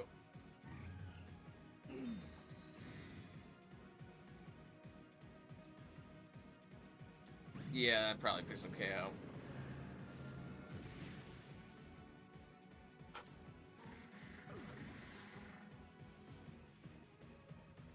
Okay, Incineroar tried to leave. That's good to know, at least.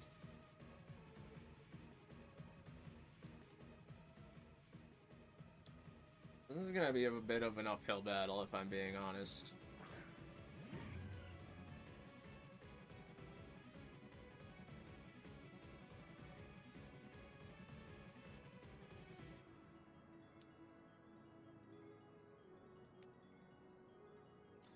I'm gonna play a little defensively here and hope that it works out. Because ideally what happens here is that they target down Fluttermane, because Fluttermane is the real threat. We are seeing their Fluttermane terrestrialize, probably. Yeah.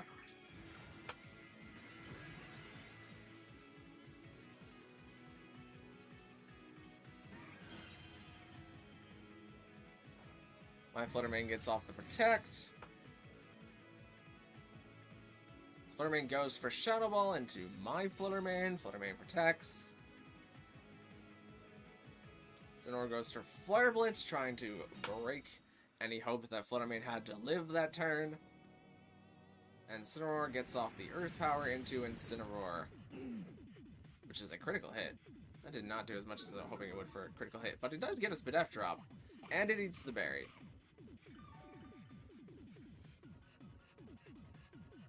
Oh boy. Oh, I'm Stellar Terra. That means I'm extra screwed. I forgot about that. I thought I was Fairy Terra. Fudge.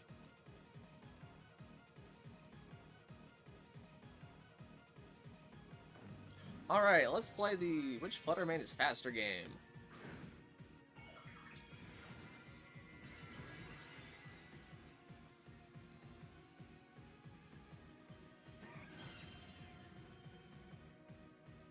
Bop, bop, bop, bop, bop. I guess I could have Moonblasted, because Moonblaster would be stronger, but... Moonblast might have actually gotten there.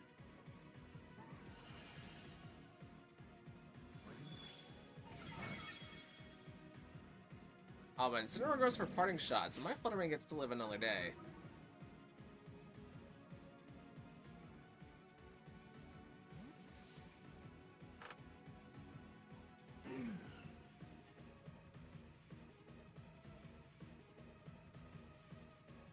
Oh wait, no, I don't have Moonblast, I have Dazzling Gleam. So I had to go for Shadow Ball there to get the single target, maybe KO.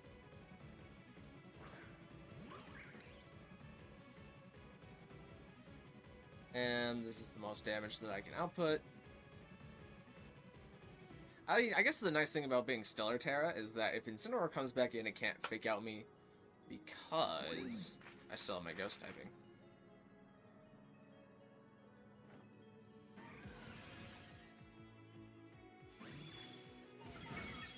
Does KO Fluttermane, but is not going to KO Ogerpon.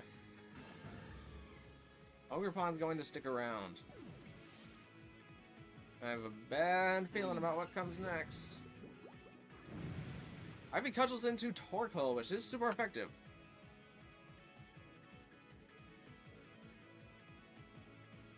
And now comes out Goldango. And my Stellar Terra is out on 2 of my moves. But I feel like I got about as good use out of them as I could. Goldango was Choice Specs before. It could always be a mid-game adaptation. But I'm going to have to count on the Shadow Ball KOing, I believe.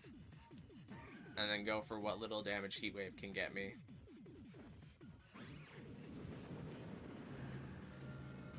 Goldango does not get KO'd by the Shadow Ball. And Hornleech picks up KO into Fluttermane. Healing up Ogerpon quite nicely.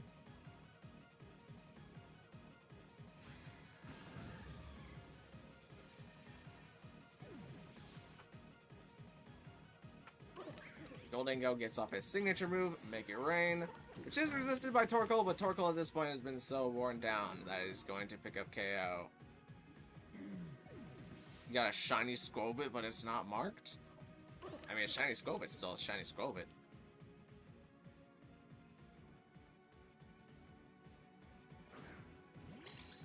And now it is Indeedee versus the world, setting up a Psyche terrain.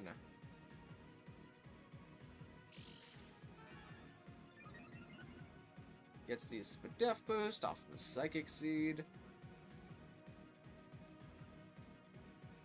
We are going to go for our only damaging move, which is Dazzling Gleam.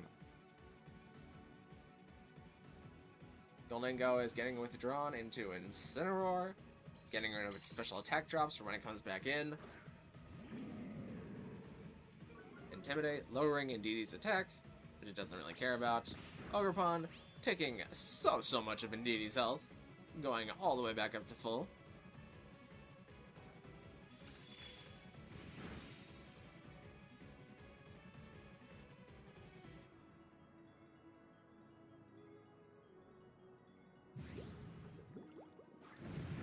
And that is going to KO Indeedee. So Cherry picks up 2 out of 3 games of the set. Which means that if they can repeat that on their second attempt, that they will get a Pokemon. And a very good showing, even using the same team all 3 games. Very impressive.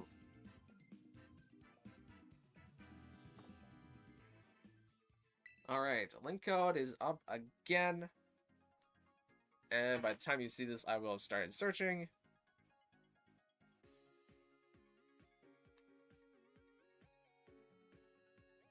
GG's, GG's, Cherry, GG's.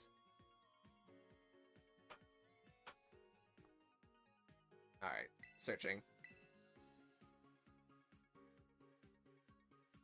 Gonna mark down Cherry.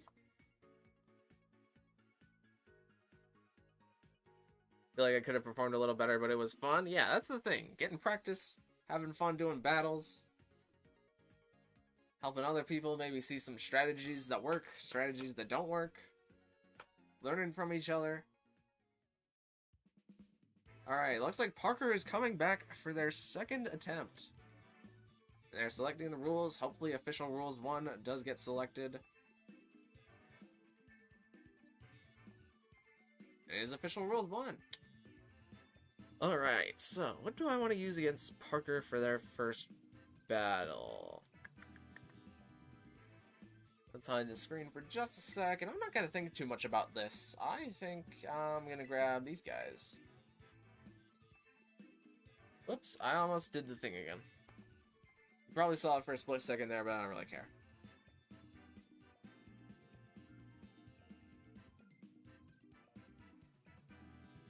I'll wait so someone else can have a turn. Yeah, that's fair. Ideally, yeah, we don't do like back-to-back attempts, but if there's not enough people around to not do back-to-back attempts, then we'll do back-to-back attempts.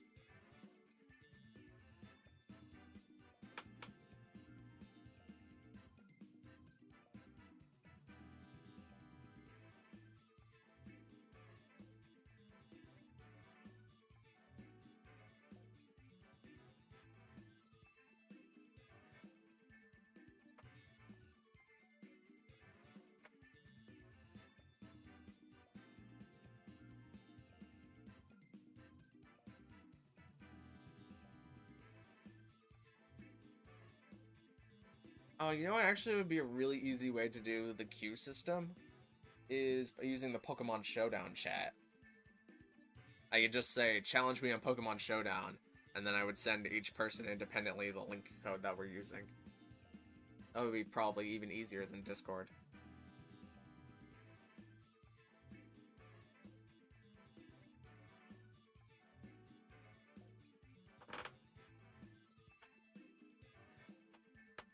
Are thinking very carefully about what Pokemon they want to bring.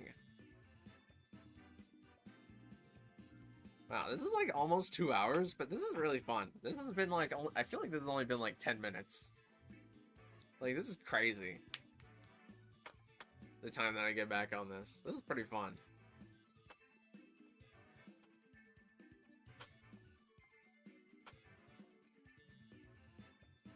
course, it might be less fun when people start consistently beating me, but, like, that's kind of the point.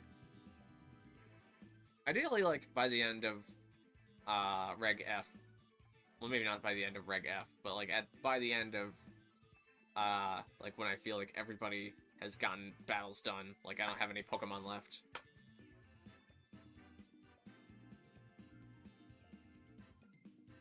Because I have 2 of each Pokemon from each team, but after someone takes 2 of a specific Pokemon, then they'll have to pick something else. And there's, like, some good ones, sure, like Rillaboom and Incineroar, everybody loves those guys. But, like, it's gonna be hard to get people to take Exeggutor.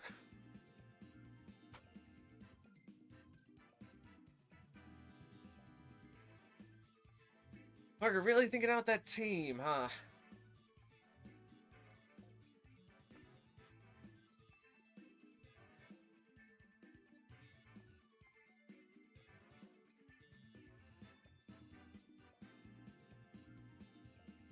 Hello, Liam Neff. How you doing?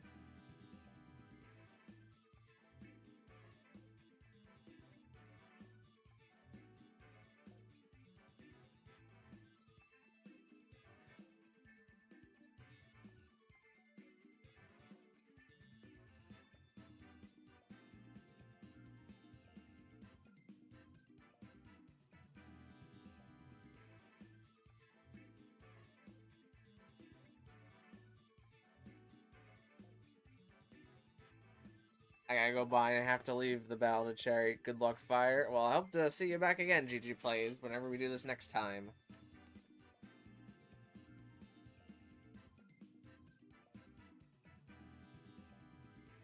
We might just do this tomorrow again, honestly.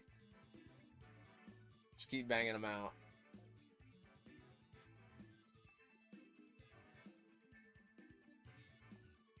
Good, it's just Liam? Gotcha. I'll try to remember that.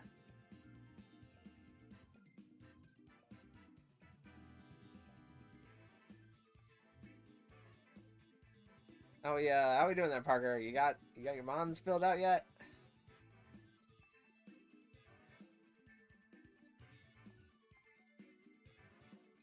Do it tomorrow for real, for real? Maybe, maybe. I do need to plan. I am entering a Reg G tournament on Saturday. That I want to start. I want to start making a team for that. Because I want to actually be serious during Reg G. Like, mostly I've just been making gimmick teams for the last 3 regulations. Like, I want to make something that's actually good for Reg G. And then stream the entire tournament on Saturday. How long does it take to pick a team? Not even the Pokemon. Yeah, they're taking their sweet time. It would be nice if there was a timer here, but I can't really enforce that. The only way I really could is if I, like, turned off my Switch, and that might be more trouble than it's worth.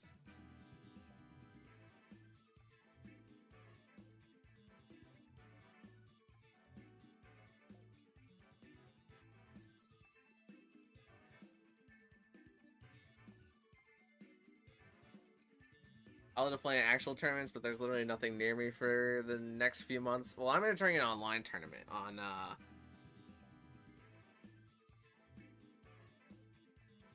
Here, I'll send the link. There's a website called Limitless that you can play online tournaments on. I haven't played very many of these, but it's like the main thing. Oh, someone is disconnected. Well, I guess that's what happens if you take too long. Also, my controller fell asleep. That took so long. Here, I'll post, does it let me post links in the chat? Yeah, that's the link for the tournament.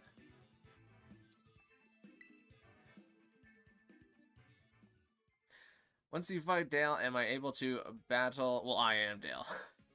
But, yeah, I mean, whoever grabs it, first come, first serve. And I think you're might be the only person. Because GG Plays left, Cherry's currently waiting out for someone else to play first.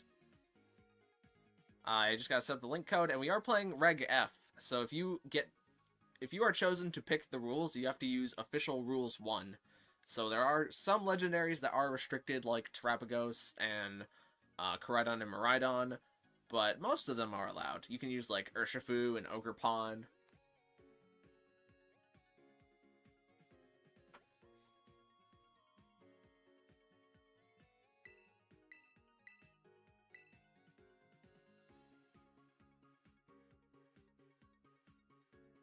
The controller fell asleep, yeah.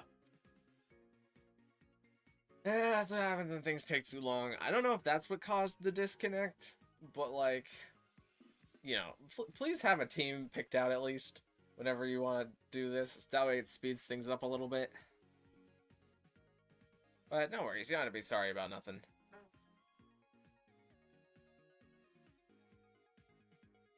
Give me a sec, I was in Area 0. Fair enough. I mean, I'll keep spamming it until somebody gets it, but I'd say you have a pretty good shot, because it doesn't look like anybody else is challenging right now.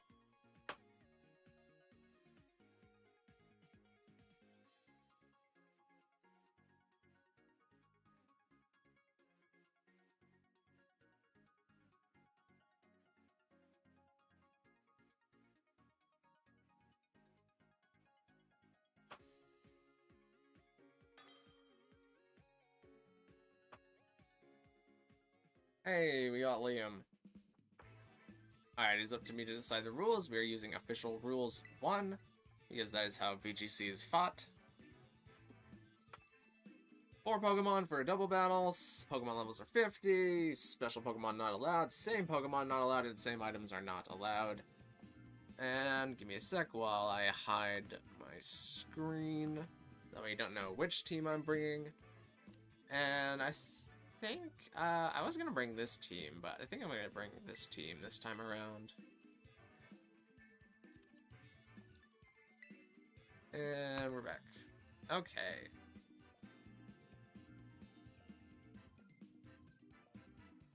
So Liam, I don't know if you've read the rules, but you have to win 3 battles in order to get a Pokemon on your first attempt, and then after that it's just 2 battles, but I will be using 3 different teams, and you are free to change your team however you may like in between battles. This is kind of similar to something we saw earlier, but not really. I don't really know what to bring to beat this. This is like a pretty serious team. Let's bring this and this, and then who else comes? I think this has to come. And then this, right?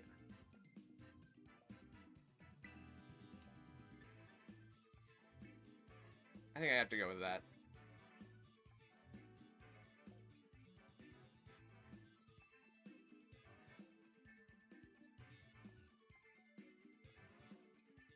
I am bad at PvP, so go easy, please. I'll try.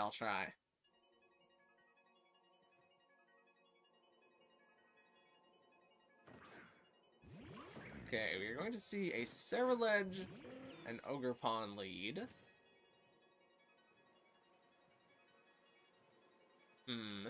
This could go a lot of ways. A lot of the ways go bad for me. I think I'm gonna drop a Weather Ball and then a Fake Out into Ogerpon.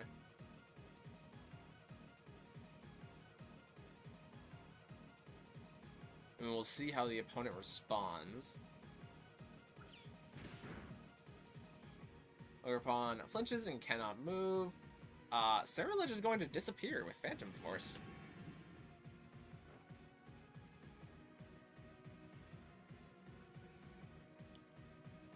Since I can't hit Ceruledge, well, I can hit it next turn if I want to, but I think I'm going to worry about targeting down Ogerpon this turn, and I'm going to go for Electro Web.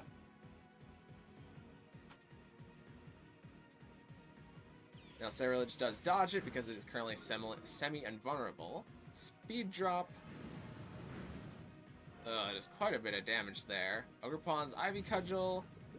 Looks like it is going to pick up KO into Raichu because Electro Web did not Speed Drop the Ogerpon for enough, but a massive Hurricane is coming out into Ogerpon, picking up KO into it.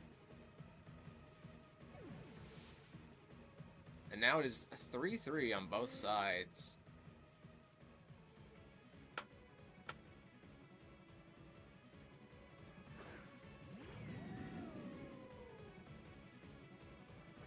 We are seeing Take-A-Ton enter the field.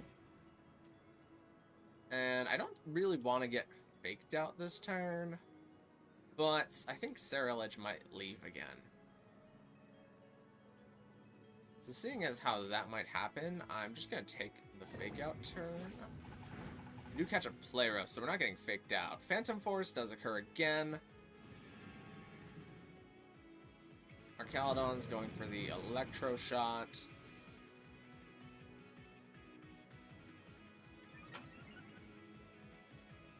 Which raises the special attack, and since we are in rain, the second turn goes off immediately, doing pretty noticeable damage into Tinkaton. And Weather Ball is going to follow up, picking up KO on Tinkaton.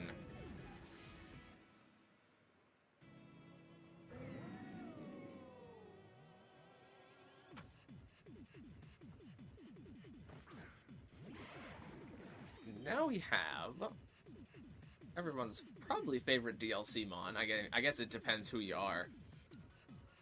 But now we have, I'll say, Hydrapple in the field, who probably does not like being snarled, so let's go with that. Phantom Force into our Caledon does a pretty good amount. It's going to activate our stamina ability, increasing our defense. Snarl comes out into both slots, lowering both special attack. And Weather Ball, underspeeding the Ceruledge, now that it is out of the Phantom Force, is going to pick up a super effective KO. And now Hydrapple gets a turn to move. It's going for the Earth Power. Not going to do very much into our Caledon, even though it is a super effective hit.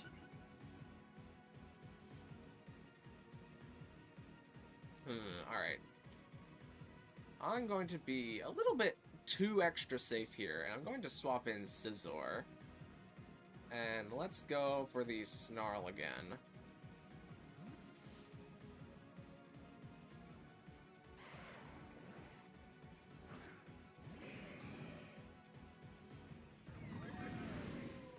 Snarl doing pretty big damage into Hydrapple. Fickle Beam unfortunately gets caught by Scizor, who resisted, but that was a critical hit. And now the rain stops. And I think with that, we are good to wrap it up. Now, Liam, you are allowed to play your last 2 games if you would like to, if you want to practice battling against the other 2 teams that I have. Unfortunately, you cannot get a Pokemon on this attempt, but you are free to try your skill against the other 2 teams that I have if you want to practice, since you are still on your attempt, and you are allowed to play all 3 games. But GG's, GG's.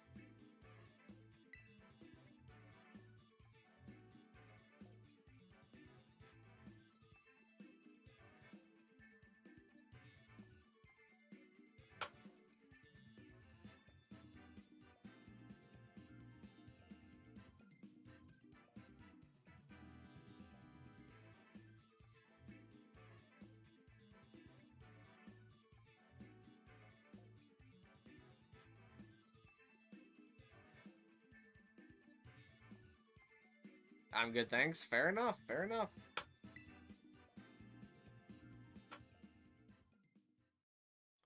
Alright, the link code is open again. For anybody who would like to battle. I'm just gonna start searching and keep searching until we pick up anybody.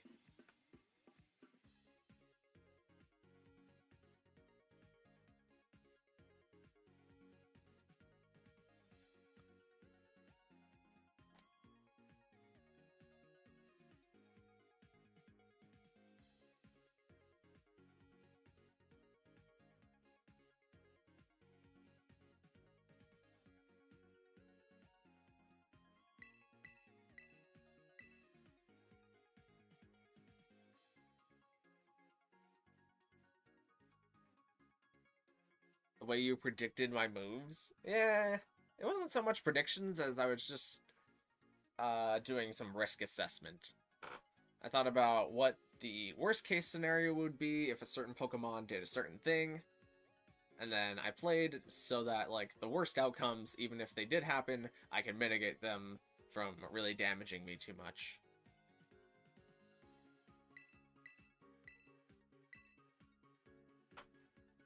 Give me a few seconds, then I'll join the queue.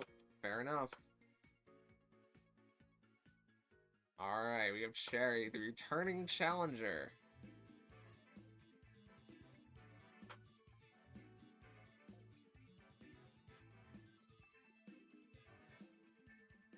Alright. Pretty sure Cherry's probably going to use the same team as before, because it might be the one they feel the most comfortable with, but I'm still going to hide the screen. And, you know, I think I'm going to start this team this time. I like these guys a lot. Alright, straight into the battle. Alright, looks like we're fielding very similar Pokemon as we did last time. Which means I need to change up my strategy a little bit.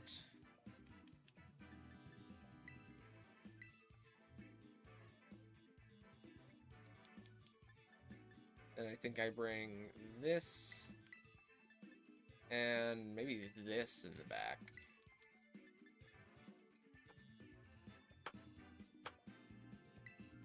And we'll see how that goes.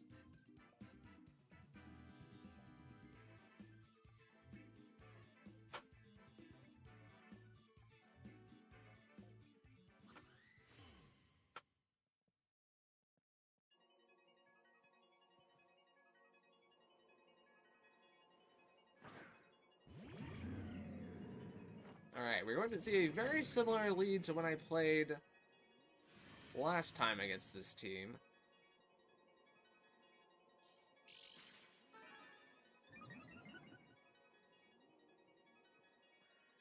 So excuse me if I'm playing in a slightly different way than I did last time.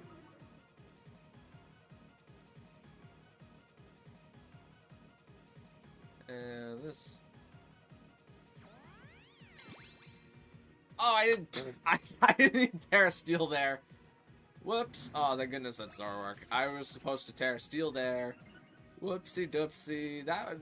That's what we call that's a blunder. I just lose to if that was actually Fluttermane and he uses Dazzling Gleam there.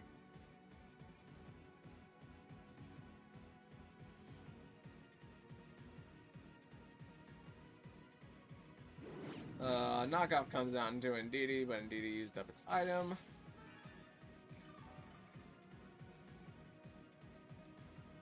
Thankfully that was not Fluttermane. I mean, it might still... I don't think Fluttermane gets Nasty Plot. I feel like I would have seen some more Nasty Plot Fluttermanes if that was a thing. Do I think a +1 KOs Incineroar? And the answer is no.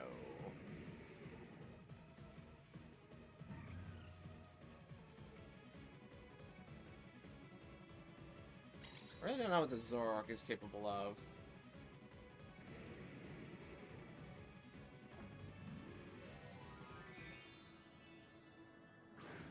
Is this actually Fluttermane and Fluttermane learns Nasty Plot? Oh, it's still Terra. I might have doofed up. Just putting that one out there. Might have doofed.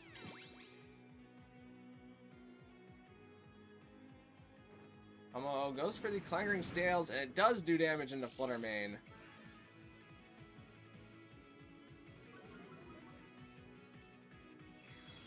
It was secretly revealed to be Zoroark in disguise.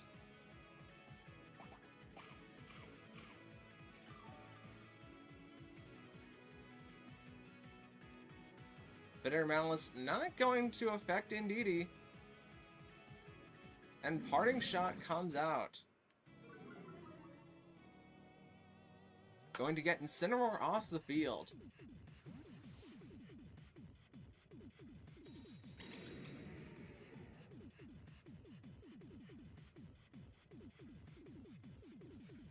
Now, Fluttermane, the Paldean champion, is coming in.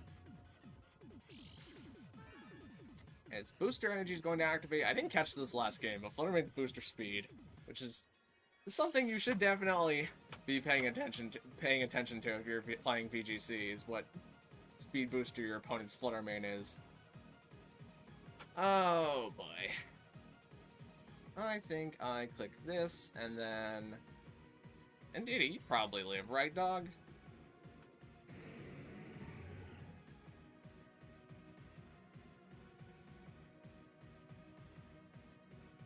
I think even if this is Dazzling it won't KO me. On Indeedee. Like, Indeedee should be good because of the special defense buff from Psyche Seed. It just depends on what happens here. This could very well be Protect from Fluttermane, and then Zoroark picks off Indeedee. It is not a Protect from either slot. Okay. Dazzling Gleam is not going to pick off Indeedee, but it is going to do some pretty noticeable neutral damage. Flash Cannon comes down to Fluttermane, which picks up KO on that slot. Zoroark now has the field to Nasty Plot again.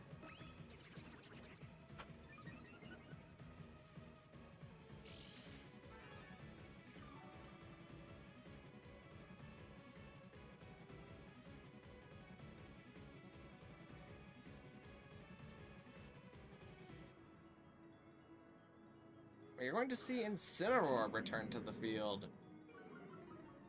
Getting off an Intimidate. And... see, there's two things that can happen here. I can be kind of dumb and I can go for the Helping Hand Clanging Scales, which I think KOs Incineroar and definitely KOs Zoroark. But then Flare Blitz KOs my Como if it lives. But I still think that that's my best out here. Or I'm dumb and Zoroark has been faster than Como at +1, but I don't think it has. Zoroark goes for the Protect. It's probably one of the smartest things that Zoroark could do here.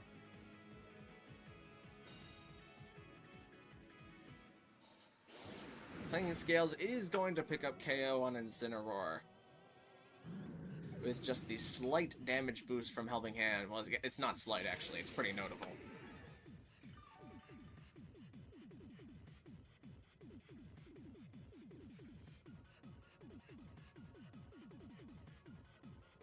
And now Ogerpon is coming back in.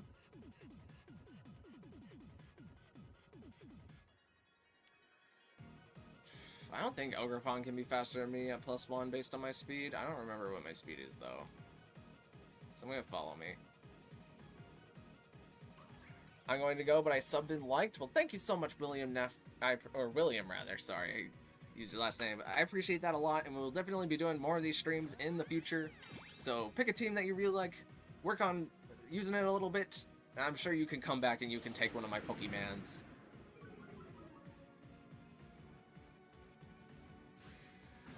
Maybe look at a little bit backwards at the VODs to see all the different teams that I have. There's only 3. And try and figure out some strategies that you want to use to beat me.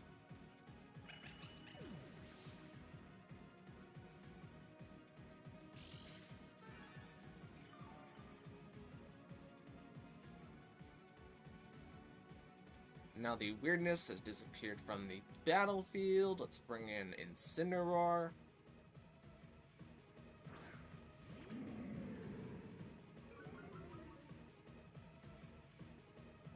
And I see no reason not just to Clanging... wait, can Clanging Scales miss? I don't think so, but let me... it cannot. Okay, just making sure.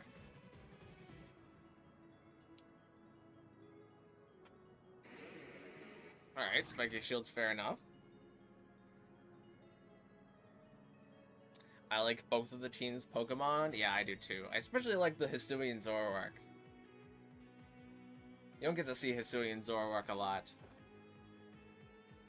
But I think it had really good usage in, like, Reg D. Of course, there's a lot of Pokemon that activate their abilities upon entry. Actually, I didn't even think about that. I knew the Fluttermane was booster energy, so I should have known that that wasn't Fluttermane whenever it hit the field. Then again, they could have changed their items in between sets. That's fully possible. I think I'm just gonna double here. Ogerpon wants to take all of the damage just to wrap up the first battle. Is unfortunately going to be a loss for Cherry. However, since this is their second attempt, they just have to win the next 2 battles.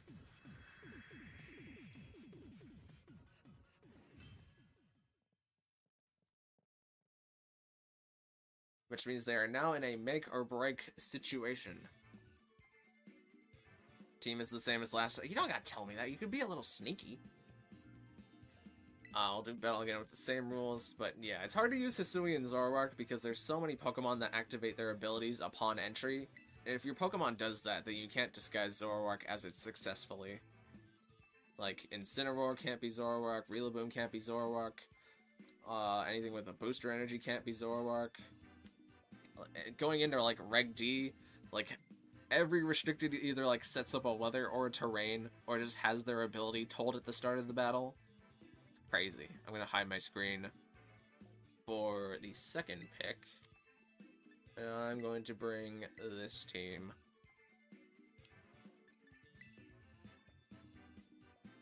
Okay. Again, we're not seeing the change-up.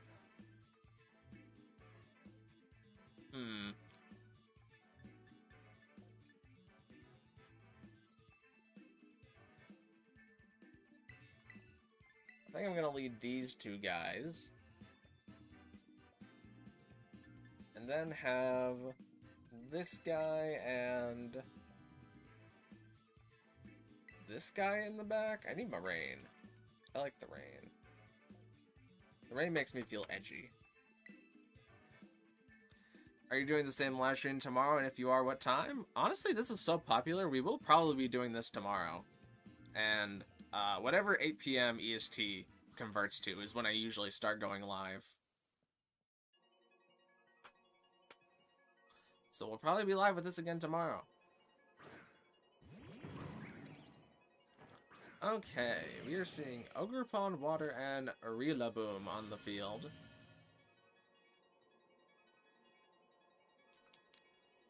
I think the move is to expect a spiky shield here from Ogerpon. And my Raichu is faster than Rillaboom, so we're gonna fake out the Rillaboom so that it can't fake out me. We did not see a Protect though. Ivy Cudgel coming out into Scizor, doing pretty notable amount, I would say. That Bug Bite is going to pick up KO on Rillaboom.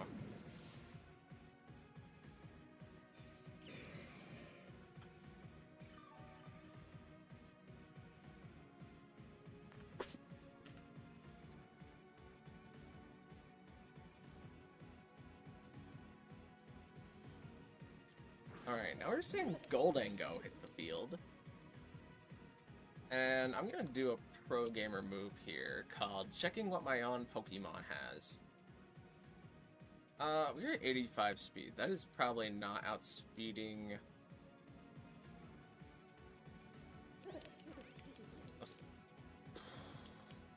It depends how this Ogerpon is trained, really. Scizor's gonna drop a Protect. As Raichu's going to get off the Electro Web into both targets, meaning that both targets are gonna do something here. Ogerpon goes for the Ivy Cudgel into Scizor, but Scizor protects. And Goldango is going to be tricking. But what is it tricking? Who's getting tricked? It was Raichu. We all knew it was Raichu. Scizor protected. Ogerpon's item can't be taken. So Raichu now has the choice specs, and Goldango now has the covert cloak.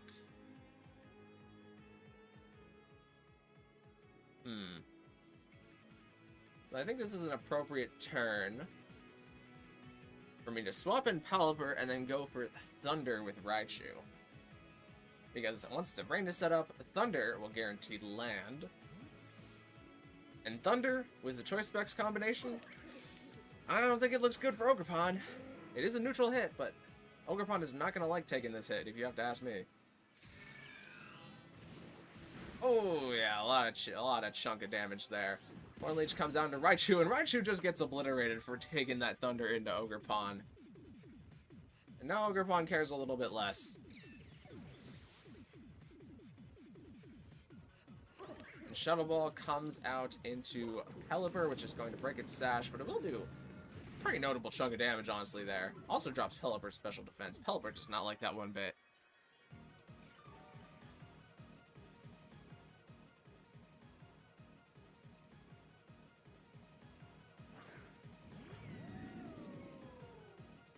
Okay, let's think here.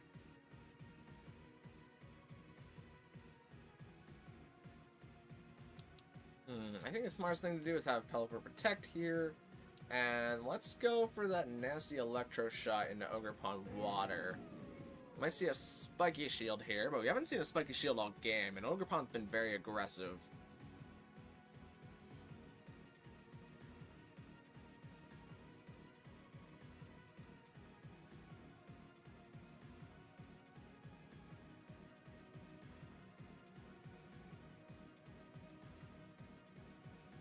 Looks like we're going to see a terrestrialization on the field.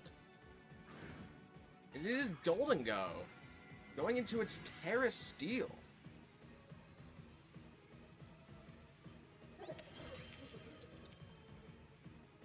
Pelipper is going to go for Protect. As a Electro Shot, faster than Ogre Pond, not expecting that, but the Electro Web from Raichu might have helped out there. Electro Shot is going to be sent into Ogre Pond. And Ogre Pond barely survives the hit. Tries to go for the Horn Leech into Pelipper, but Pelipper protects. And Golden Go goes for the Shadow Ball, which ends up being quite the hit.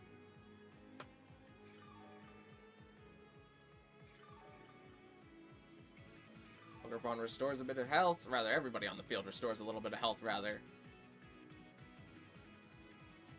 And I'm going to play offensively here, because Archaludon is somehow faster than Ogre Pond.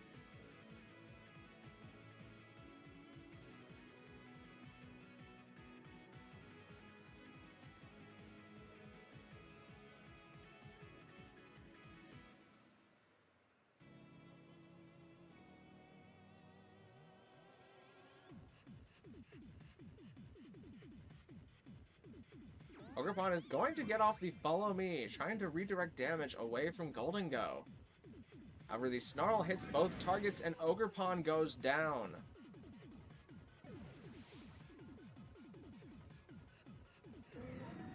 And Golden Go with its Covert Cloak does not get its special attack drop, which means it probably was helped out in KOing Pelipper this turn.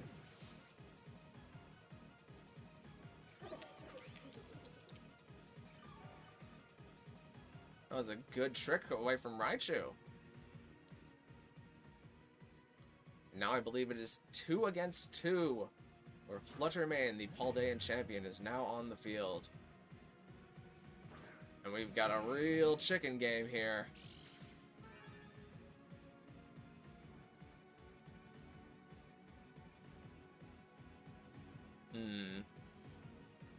What is my best course of action here? I think there's a play that guaranteed wins me this turn. Which is, yeah, I'm faster than Golden Go, so I can do this.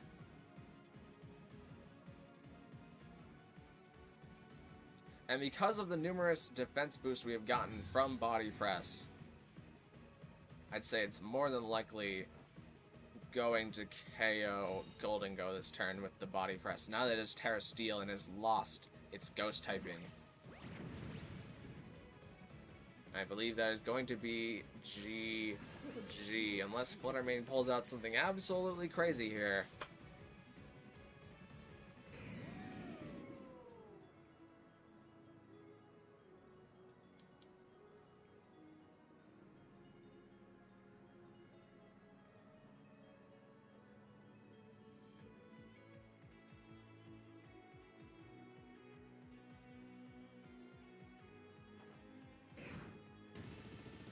Bullet Punch, going to take down Fluttermane, who is not very physically tanky, unfortunately.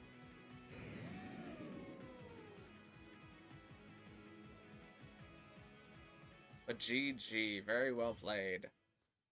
Now, sure, you have one more game if you would like to play that one.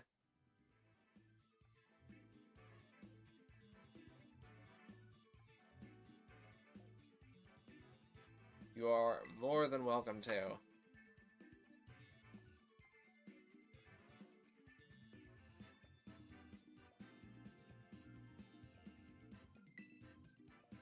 And I believe that's against the Sand team.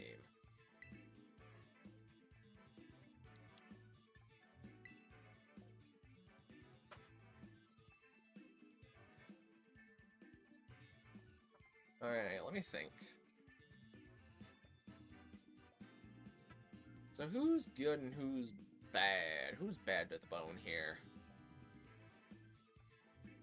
Who's a bad Pokemon?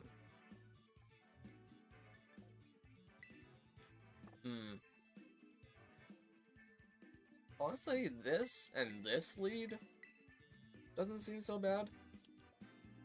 Because I can retreat into this. And then have this in the back. I'm back. Well, welcome back, Giant Kill Edits. We're about to finish Cherry's third game for their second set. I'm not going to overthink this. I think I'm just going to bring this.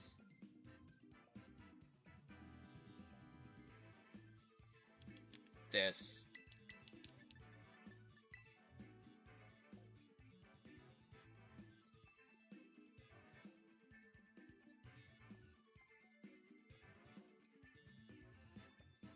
Actually, I kind of wish I brought in Duty. Never mind.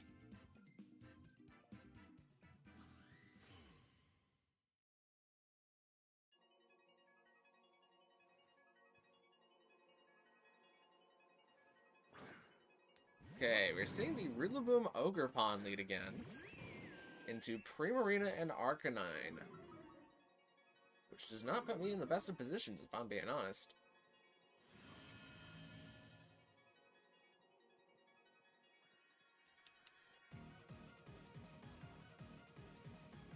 Let's protect Primarina and then retreat into Rillaboom because everything on the field right now is weak to Ogerpon.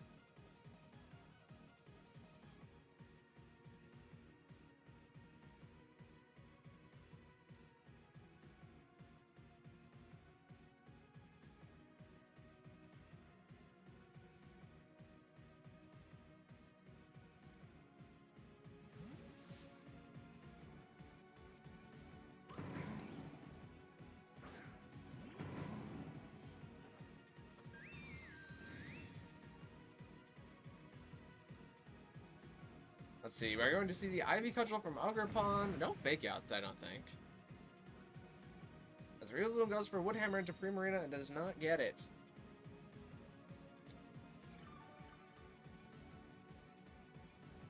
Okay.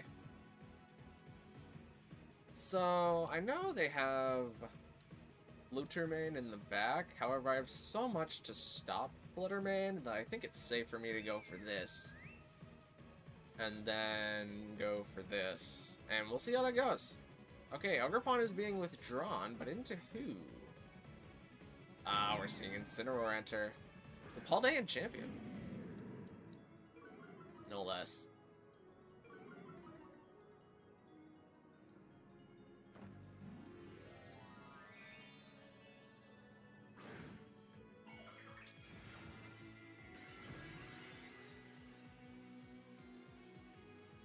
Primarina is going to get off the Terra Dragon. As Rillaboom U turns out, super effective hit. Does not want to get hit by whatever is coming.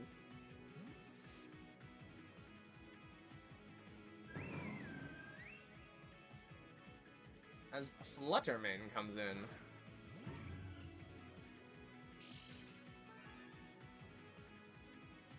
Fluttermane activates his Photosynthesis. Woodhammer locks into Incineroar, does not do a whole lot of damage for being honest. I've seen more.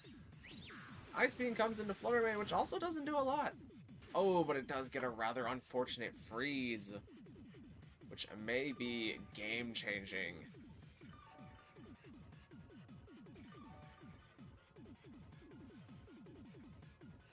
Seeing that Fluttermane is frozen, I am going to do this and do this.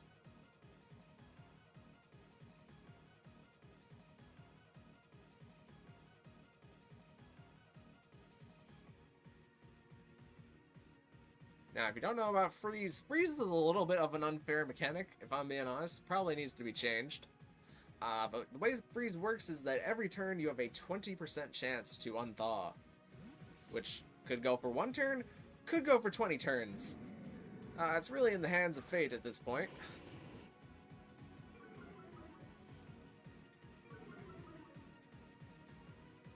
Oh, Fluttermane thaws out on its first turn. Very lucky. And nearly gets the KO into Primarina, but it does get the special attack drop.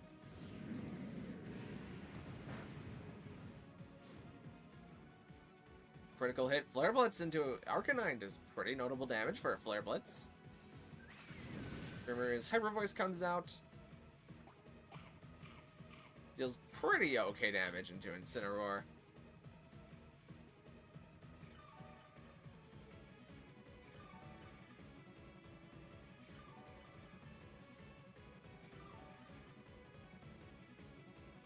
And I have a belief that Incineroar is going to be leaving this turn. So I'm going to go for Rock Slide and Moonblast. If I lose Fluttermane, I lose Fluttermane. Or if I lose Primarina, I lose Primarina. At this point, I think it's done just about as much as it can. Okay, we are seeing a Fluttermane withdrawal. But into who? It's Ogerpon coming back to the field. Arcanine goes for the Rock Slide, does not pick up KO into Incineroar. And Incineroar is able to knock off Primarina, picking up the cheeky KO on Primarina.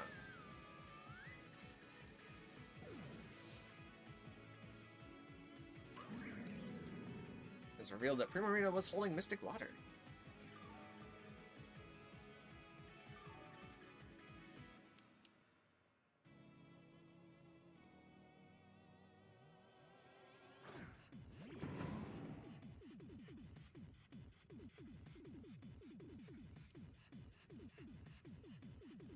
Alright, we're gonna have Rillaboom go for Fake Out this turn. Which will either KO Incineroar, hopefully with Rock Slide, or deal pretty notable chip into Fluttermane with Arcanine's Rock Slide.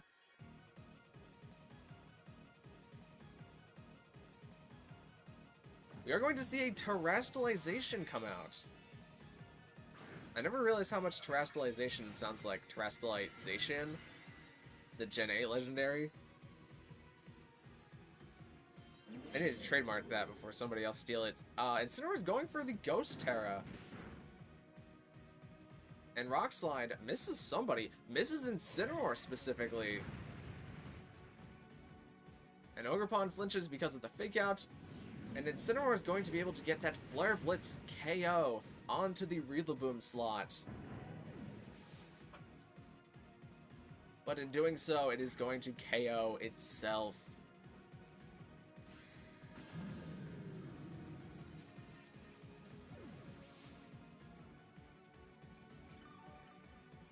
And now it is a 2v2. As Grass disappears from the battlefield. Or at least I think it's a 2v2. What, I knocked out the Incineroar and... Did I knock out anything else, actually? I forget.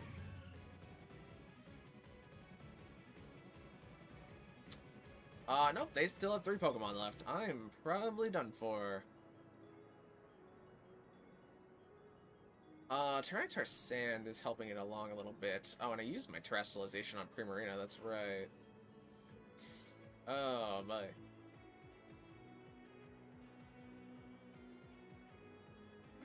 I think my best move that I can make here is this. Ogerpon going for the Spiky Shield this turn, okay. Tyranitar going for the Protect this turn. I feel like that's not too unexpected. Arcanine goes for the Rock Slide. Protects into Ogerpon, but lands into Fluttermane, does not do enough damage to KO Fluttermane. And since Fluttermane used its Speed Booster, it's not currently faster than Arcanine. Sandchip gets very close. However, close is only counting in horseshoes. Tyranitar unable to protect this turn. Probably going to take a massive damage from Ogerpon if Rock Slide does not pick up KO. But it's worth a shot.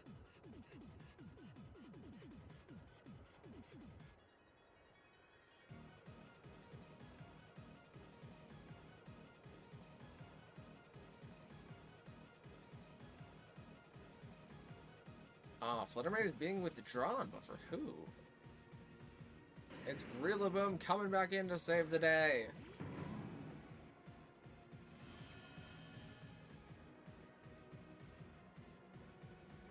Rock Slide is going to miss. Ogerpon crucially misses it, which means Ogerpon lives and gets the Horn Leech, nearly KOing Tyranitar, but more importantly, getting so much health back in response.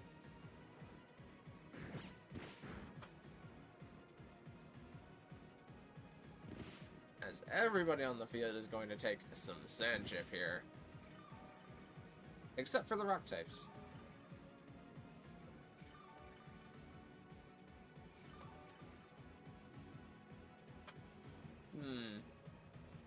You'll see, Rillaboom has a Fake Out, so I'm predicting that they're going to Fake Out... I think the game is just over at this point, honestly, but I think they're going to Fake Out Arcanine and then KO Arcanine. So my only out is if they decide to not do that, or I get a Rock Slide flinch. Yeah, they decide to not do that. That is going to be a GG.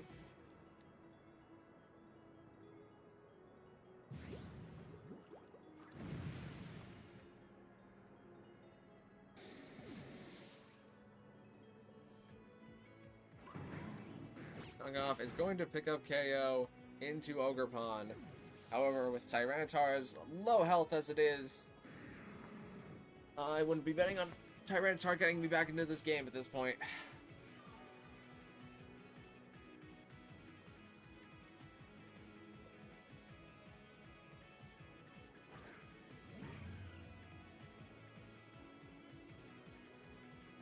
Scram us to protect.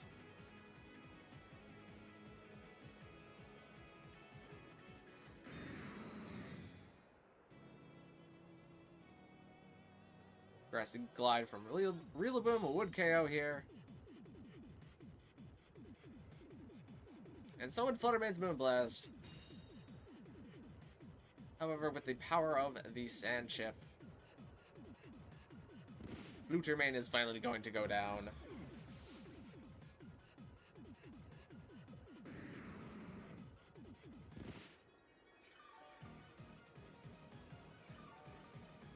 Tyranitar gains a slight bit more health and lives on a prayer. Count your prayers, kids. And Sherry has won the last battle of their set.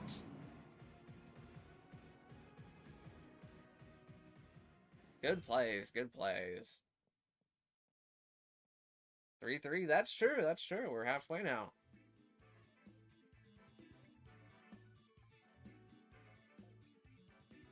Alright, Giant Kill edits. Can I bottlenecks? What does that mean? Oh, did you just voice to speak and it did battle next? Yeah, battle next. That's funny. I mean, it's first come, first serve, and Cherry probably wants to take a little bit of a breather after that set. So, it depends on who else plugs in this link code right now, but I'd say there's a pretty good chance that you get it.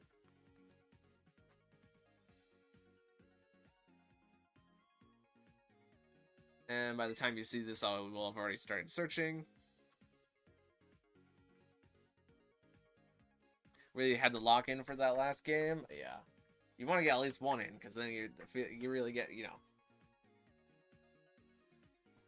You make sure that you can beat the team that you beat last time. This time we have Brayden. Brayden, just make sure that you choose official rules 1 for this battle. We don't want to see any Terapagoses or Arceuses or, God forbid, like a Zacian. I'll keep watching, but that's enough of my battles tonight. Fair enough. I'm probably gonna end after this set anyways. I think this is probably our last person who wants to play. Also, I'm getting tired. The mental fatigue is starting to get to me. That's me? Alright. Good, good, good. Let's see. I'm going to pick...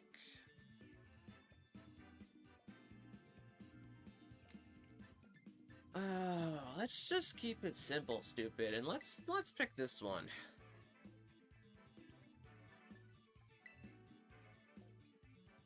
Alright. Oh, you're seeing a Sudowoodo on the field.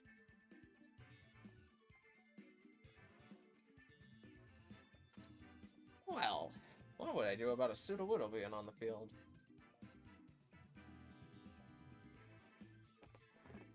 Now, just a reminder, Giant Killa, you have to win... Since this is your first attempt, you have to win all 3 of these battles to get a Pokemon against 3 different teams. But once you have a second attempt, you just have to win 2 out of 3.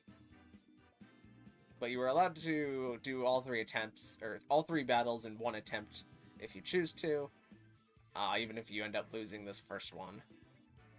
I think let's get a little funky here. I think I picked this, and then have this in the back, and have this in the back. Of course, all the rules are in the description if anybody wants to read them specifically, what they say. They should be fine. I don't think there's any glaring inconsistencies there.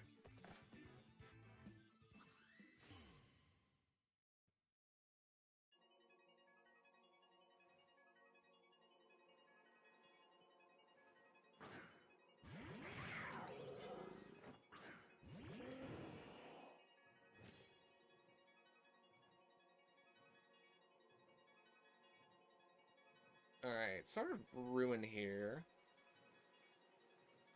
Really harshens my vibe. I don't really enjoy this opening.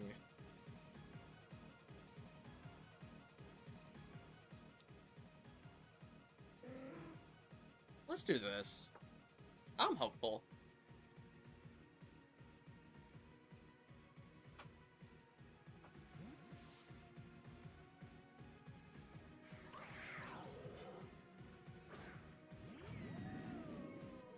Okay, Ogerpon goes for the Spiker's Shield protection, so we'll not be getting KO'd this turn.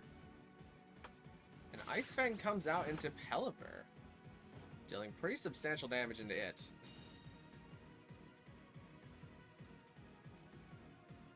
That is not what I like to see, if I'm being honest. Chimprow's probably Sash.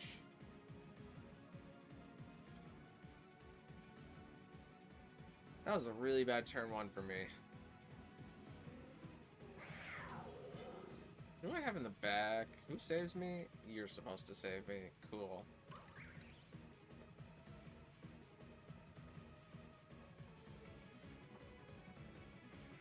I'm just gonna do this.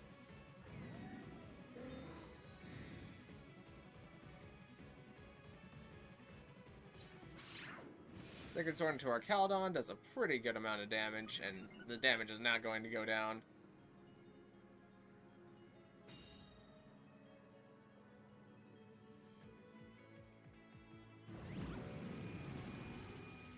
Caledon's Electro Shot.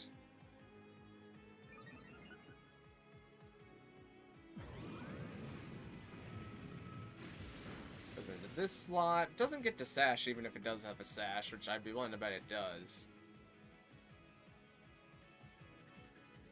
And let's do this.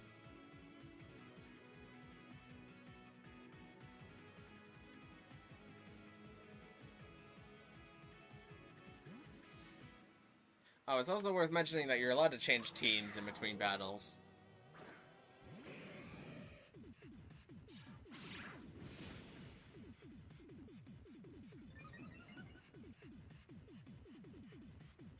Do I live this?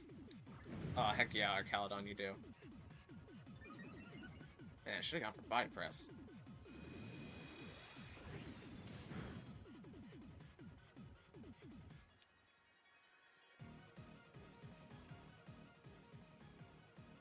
I mean, this is probably Sucker from Chien-Pao, right?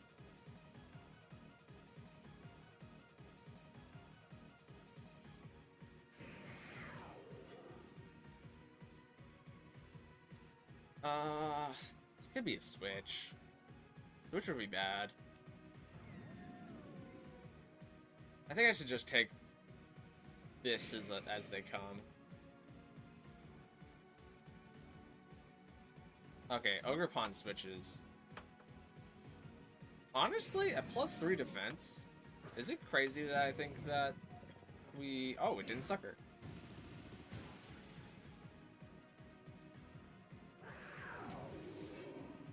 Okay, that's great. It means our Caledon gets to out the Flash Cannon this turn. Even though it is resisted, it is a +1 attack, and I'll take whatever damage into Iron Hands that I can get.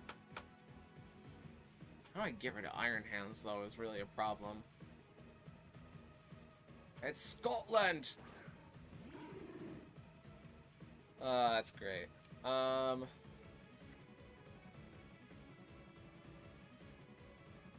Let's do this and this.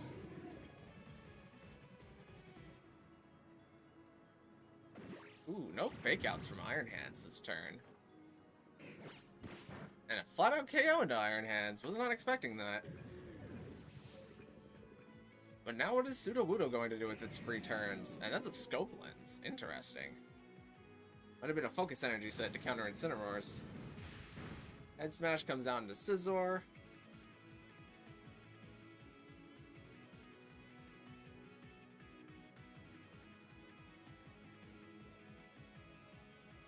Now we're seeing the return of Ogerpon Grass. I'm gonna predict the Spiky Shield and have... At this point, Snarl KO, even though it activates Defiant. So this covers for both, both the Spiky Shield and Sudowoodo trying to KO me.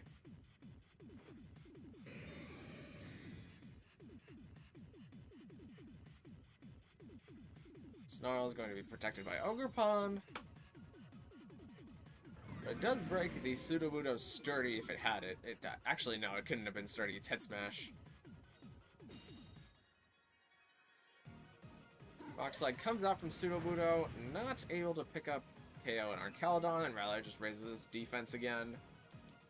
And with that, unless something crazy happens here, I think we're going to rack up the game.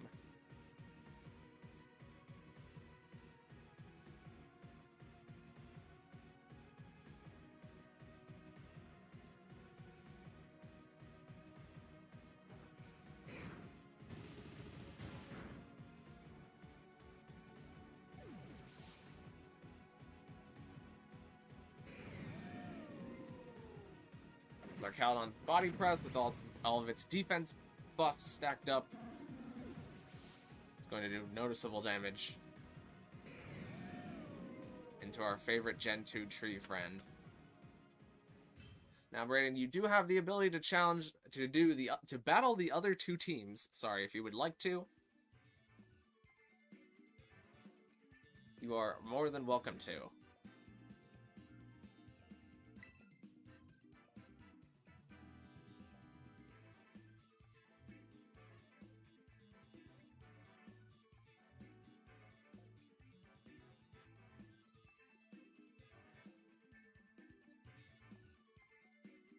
I'd like to battle the next two teams. Alright, sounds good.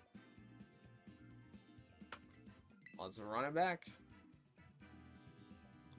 Alright, I'm just gonna hide my screen for a sec as I pick randomly between these two teams.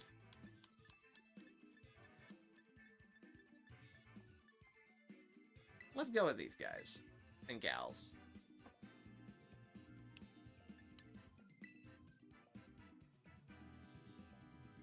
Alright, looks like we're running it back with a different team combo this time. Got Hitmonchan. And so many Tinkatons. There's more Tinkatons today than I expected. But it is a very popular Pokemon. Seeing as how this team has Incineroar, I think it's most appropriate for me to lead this and this.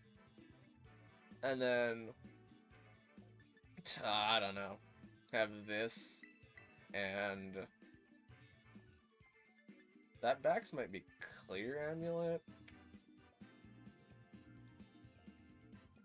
And what does Incineroar really pair up into that Torkoal doesn't pair up into? Yeah, I think Torkoal is more useful here. We'll see, we'll see.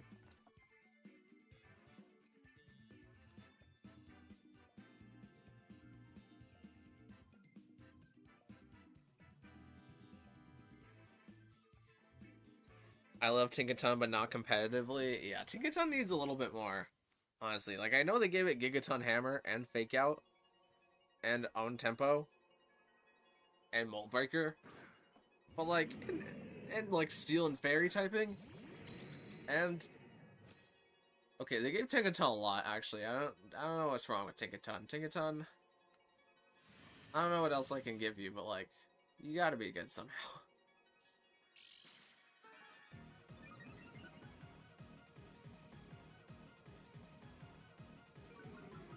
So Kamo is going to get intimidated as well as Indeedee by Incineroar, but we are seeing Hitmonchan and Incineroar on the field, and I'm not really fearing either of these. They might pick up KO into Indeedee. However, at that point, Indeedee will have done its job.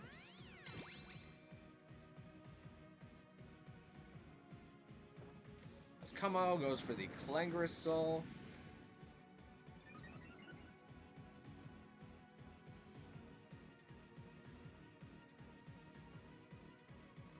And Kamo is going to get all of those nice fancy stat buffs while costing some of its health off. Incineroar is leaving. That was Incineroar, right? Yeah, Incineroar is leaving with U-turn.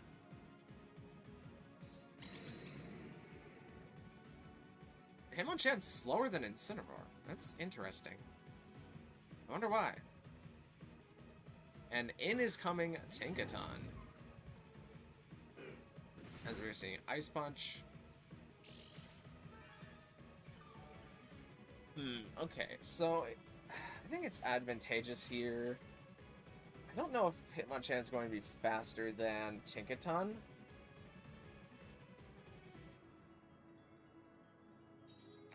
I think it's most advantageous for me to Flash Cannon Helping Hand into it, neutral, and hope that that KOs. What do I have in the back for when this plan goes horribly? Those two Pokemon, okay. I think I'm content with this.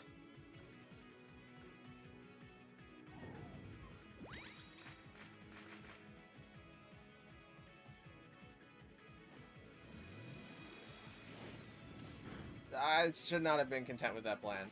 I will admit, that was a bad plan. I should have redirected that. Oh well. You'll live and you'll learn. Because if Hitmonchan was faster, then that turn would have happened anyways, but I guess Kamo would have lived and Indeedee would have died. But that's fine.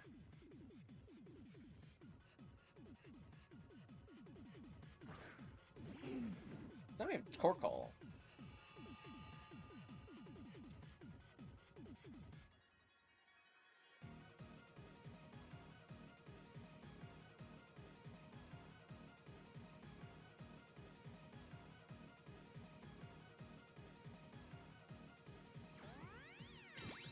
They're gonna follow me this time, and let's find out. Would have the Brutal Swing, keeping me from using Eruption at full power.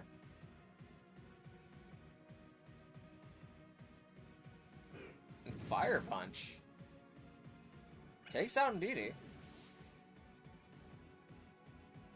Are we going to see Heat Wave miss something? It misses the Pokemon that I really wish it hadn't missed. That's rather not great, I'm being honest.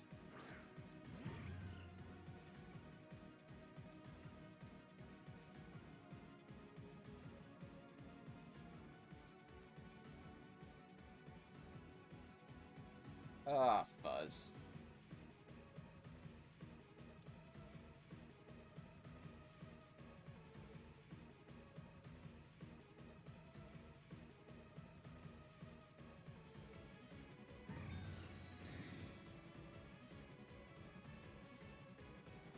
Okay, Gigaton Hammer comes down to Flutter Mane, hoping to pick up KO. And what does Hitmonchan do? Please don't fire me. Okay. Heat Wave is now going to pick up KO into both.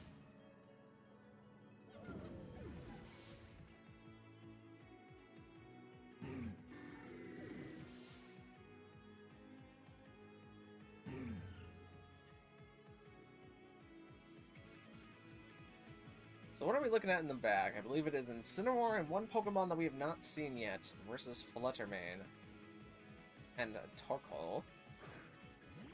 Oh, we have Family Feud hitting the field. And Incineroar. So what could happen here? The Incineroar could fake out Torkoal, and then they can't Pop Bomb Fluttermane or Torkoal, really, because they'll take so much Rocky Helmet damage. I think I'm okay with just Helping Handing and Terra, Dazzling Gleam here. I think it really depends on what the mouse has.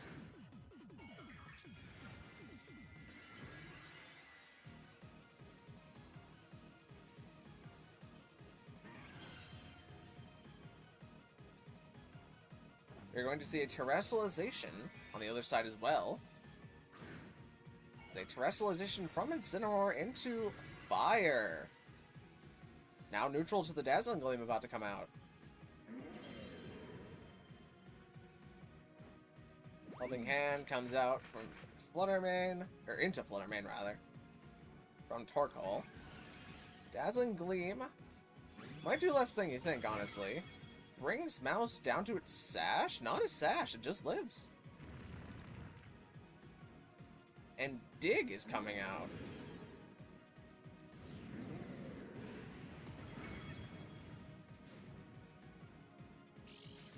Fluttermane is going to live on its Sash? A burn here would be the worst. Weirdness disappears from the battle. Oh, right, it couldn't fake out because Psychic Terrain was still up.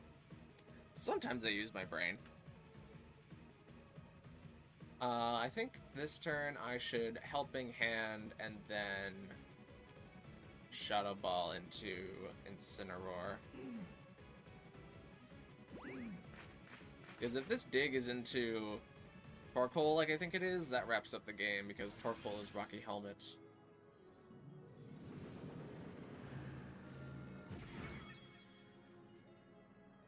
I feel like that was actually a really niche use of the Stellar Terra there. Because I got both the Dazzling Gleam stab boost and the Shadow Ball stab boost. Yeah, the Dig is into Torkoal, and Family Feud takes Rocky Helmet damage, which is going to knock them out.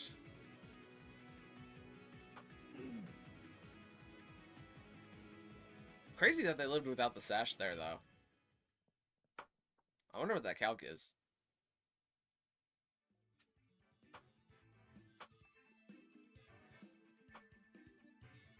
But GG's, GG's. Alright, we have one battle left. And I think we're going to call it a night after this battle. But we will be back tomorrow, because a lot of people seem to like this. And I need to get rid of these Pokemon. So, figure out how to beat me, watch all the battles, and beat me, hopefully, tomorrow. I guess I think I didn't write down one person for their second attempt. I'm going to have to go back in the stream and get that.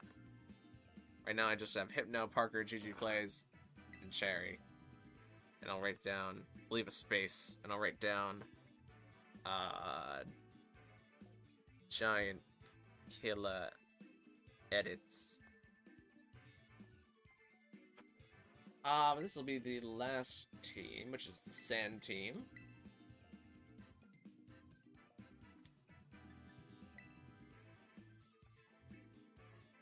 It looks like we're seeing the same team as the first time.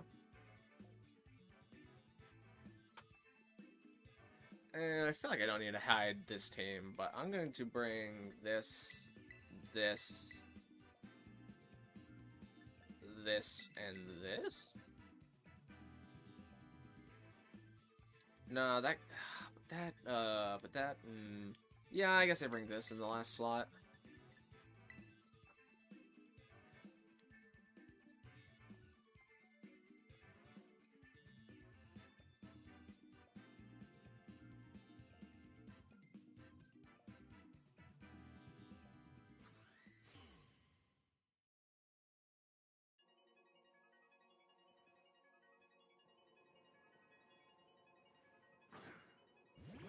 Oh, right, I remember now. It was Liam. Liam had an attempt.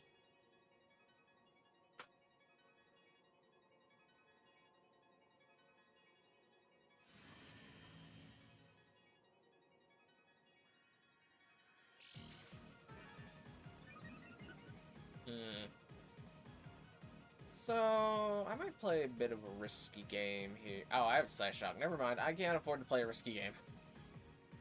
Never mind. We're getting up Trick Room.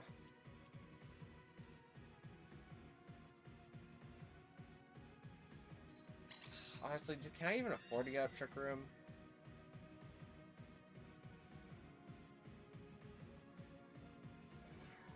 Kind of.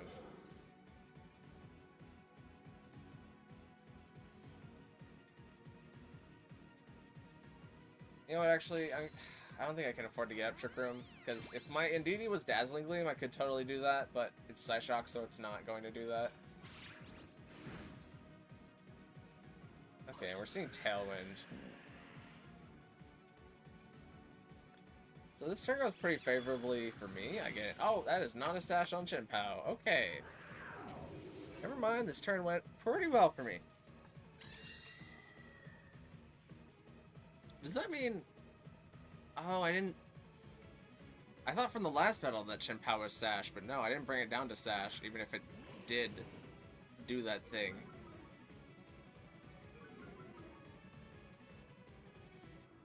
So let's do something very similar to what we just did, but with a harder hitting move.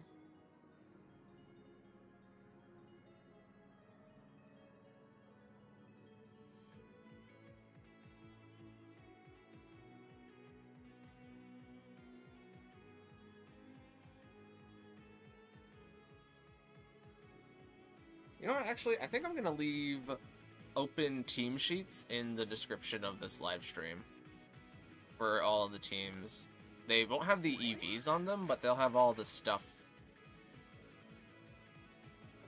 that all these teams have if people want to look at them more closely.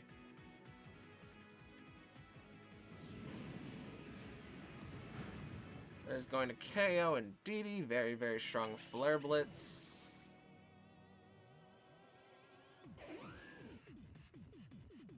Hatterene gets up, Expanding Force. But did Whimsicott do something this turn? I wasn't really paying attention. I was thinking about things I could do. Oh, at this point I thought that I was going to have Trick Room up, but I don't have Trick Room up, so I'm just going to go into this and hope it doesn't lose. Ah, this might be able to reverse sweep me.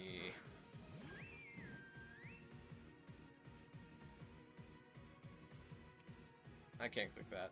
I can click this, though. Trick Room is probably smarter here, but I don't think it's gonna matter. Unless Ogerpon predicts, like, something crazy here and goes for the Fairy Play Rough. Or I guess it can't even Terra Fairy. It's gonna Terra Grass because it has to, but...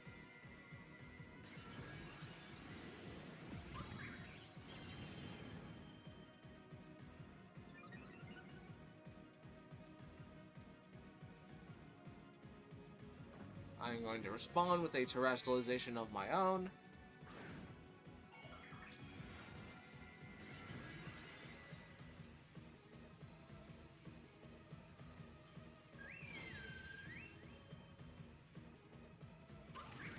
Checking the field out by using Spiky Shield.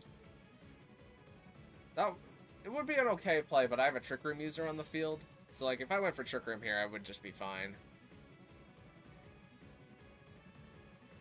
That's a bit of a risky play, but...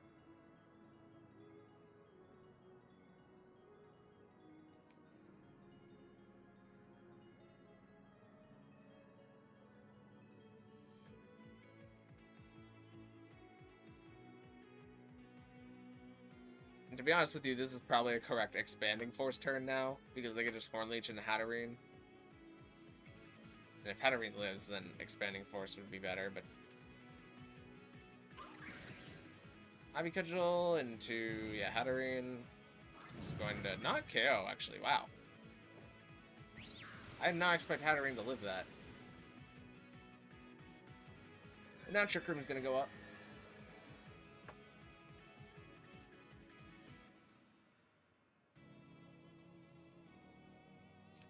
And we'll finish this with Ice Beam and Expanding Force. Wait, is terrain... down? It doesn't matter. Brain is up, so it's still a spread move, but like... It doesn't matter.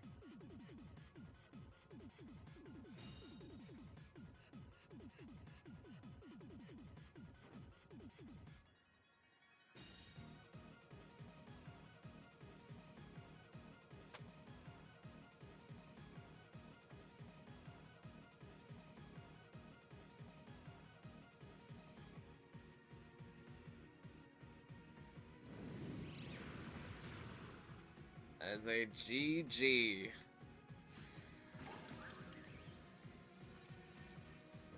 On our last game of the night.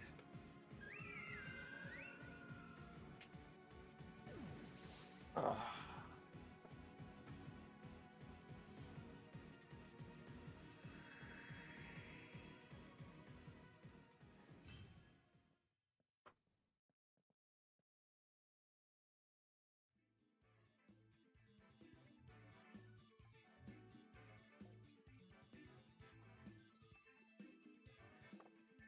Alright, good attempt, Green, good attempt. Hopefully you learned something, and we will be back with this tomorrow. And I'm going to go ahead, and before we end, I'm going to... I need to change Exeggutor, because one of its moves is incorrect. I can't believe I put the incorrect move on 2 different Pokemon.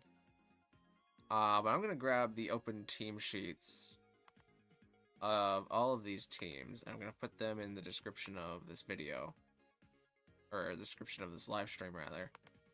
So anybody can look at them in between. And I'll even refer to this in tomorrow's live streams. Here is the teams that I will be using.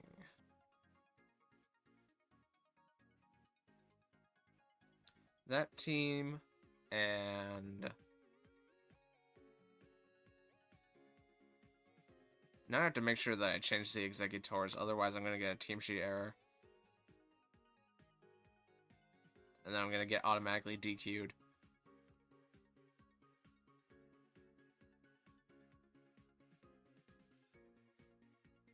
And there's this team. Actually, I should put them in order. That team, and then...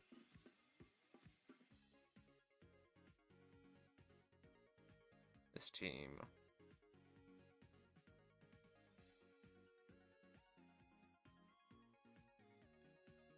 Okay. This was really fun. Well, I'm glad you like it, Giant Killer. I was really hoping that people would like doing this. I think some people are a little frustrated because they didn't win their first time around. But hopefully people, you know, start to learn a little bit more about VGC, how competitive battling works. They can practice, get good, hopefully beat me, get some Pokemon that are good for VGC. And we'll turn this thing around. But that is going to be all for today. Actually, I might ask some of my VGC friends to come in tomorrow. They can maybe take some of the Pokemon. But that's going to be it for today. So thank you guys so much for watching. I think that this test run worked out pretty well. All things considered. So we'll definitely be doing these again in the future. And definitely again tomorrow. We'll be back since there are some people asking about it. But thank you so much for watching. I'll see you in the next one. Bye-bye.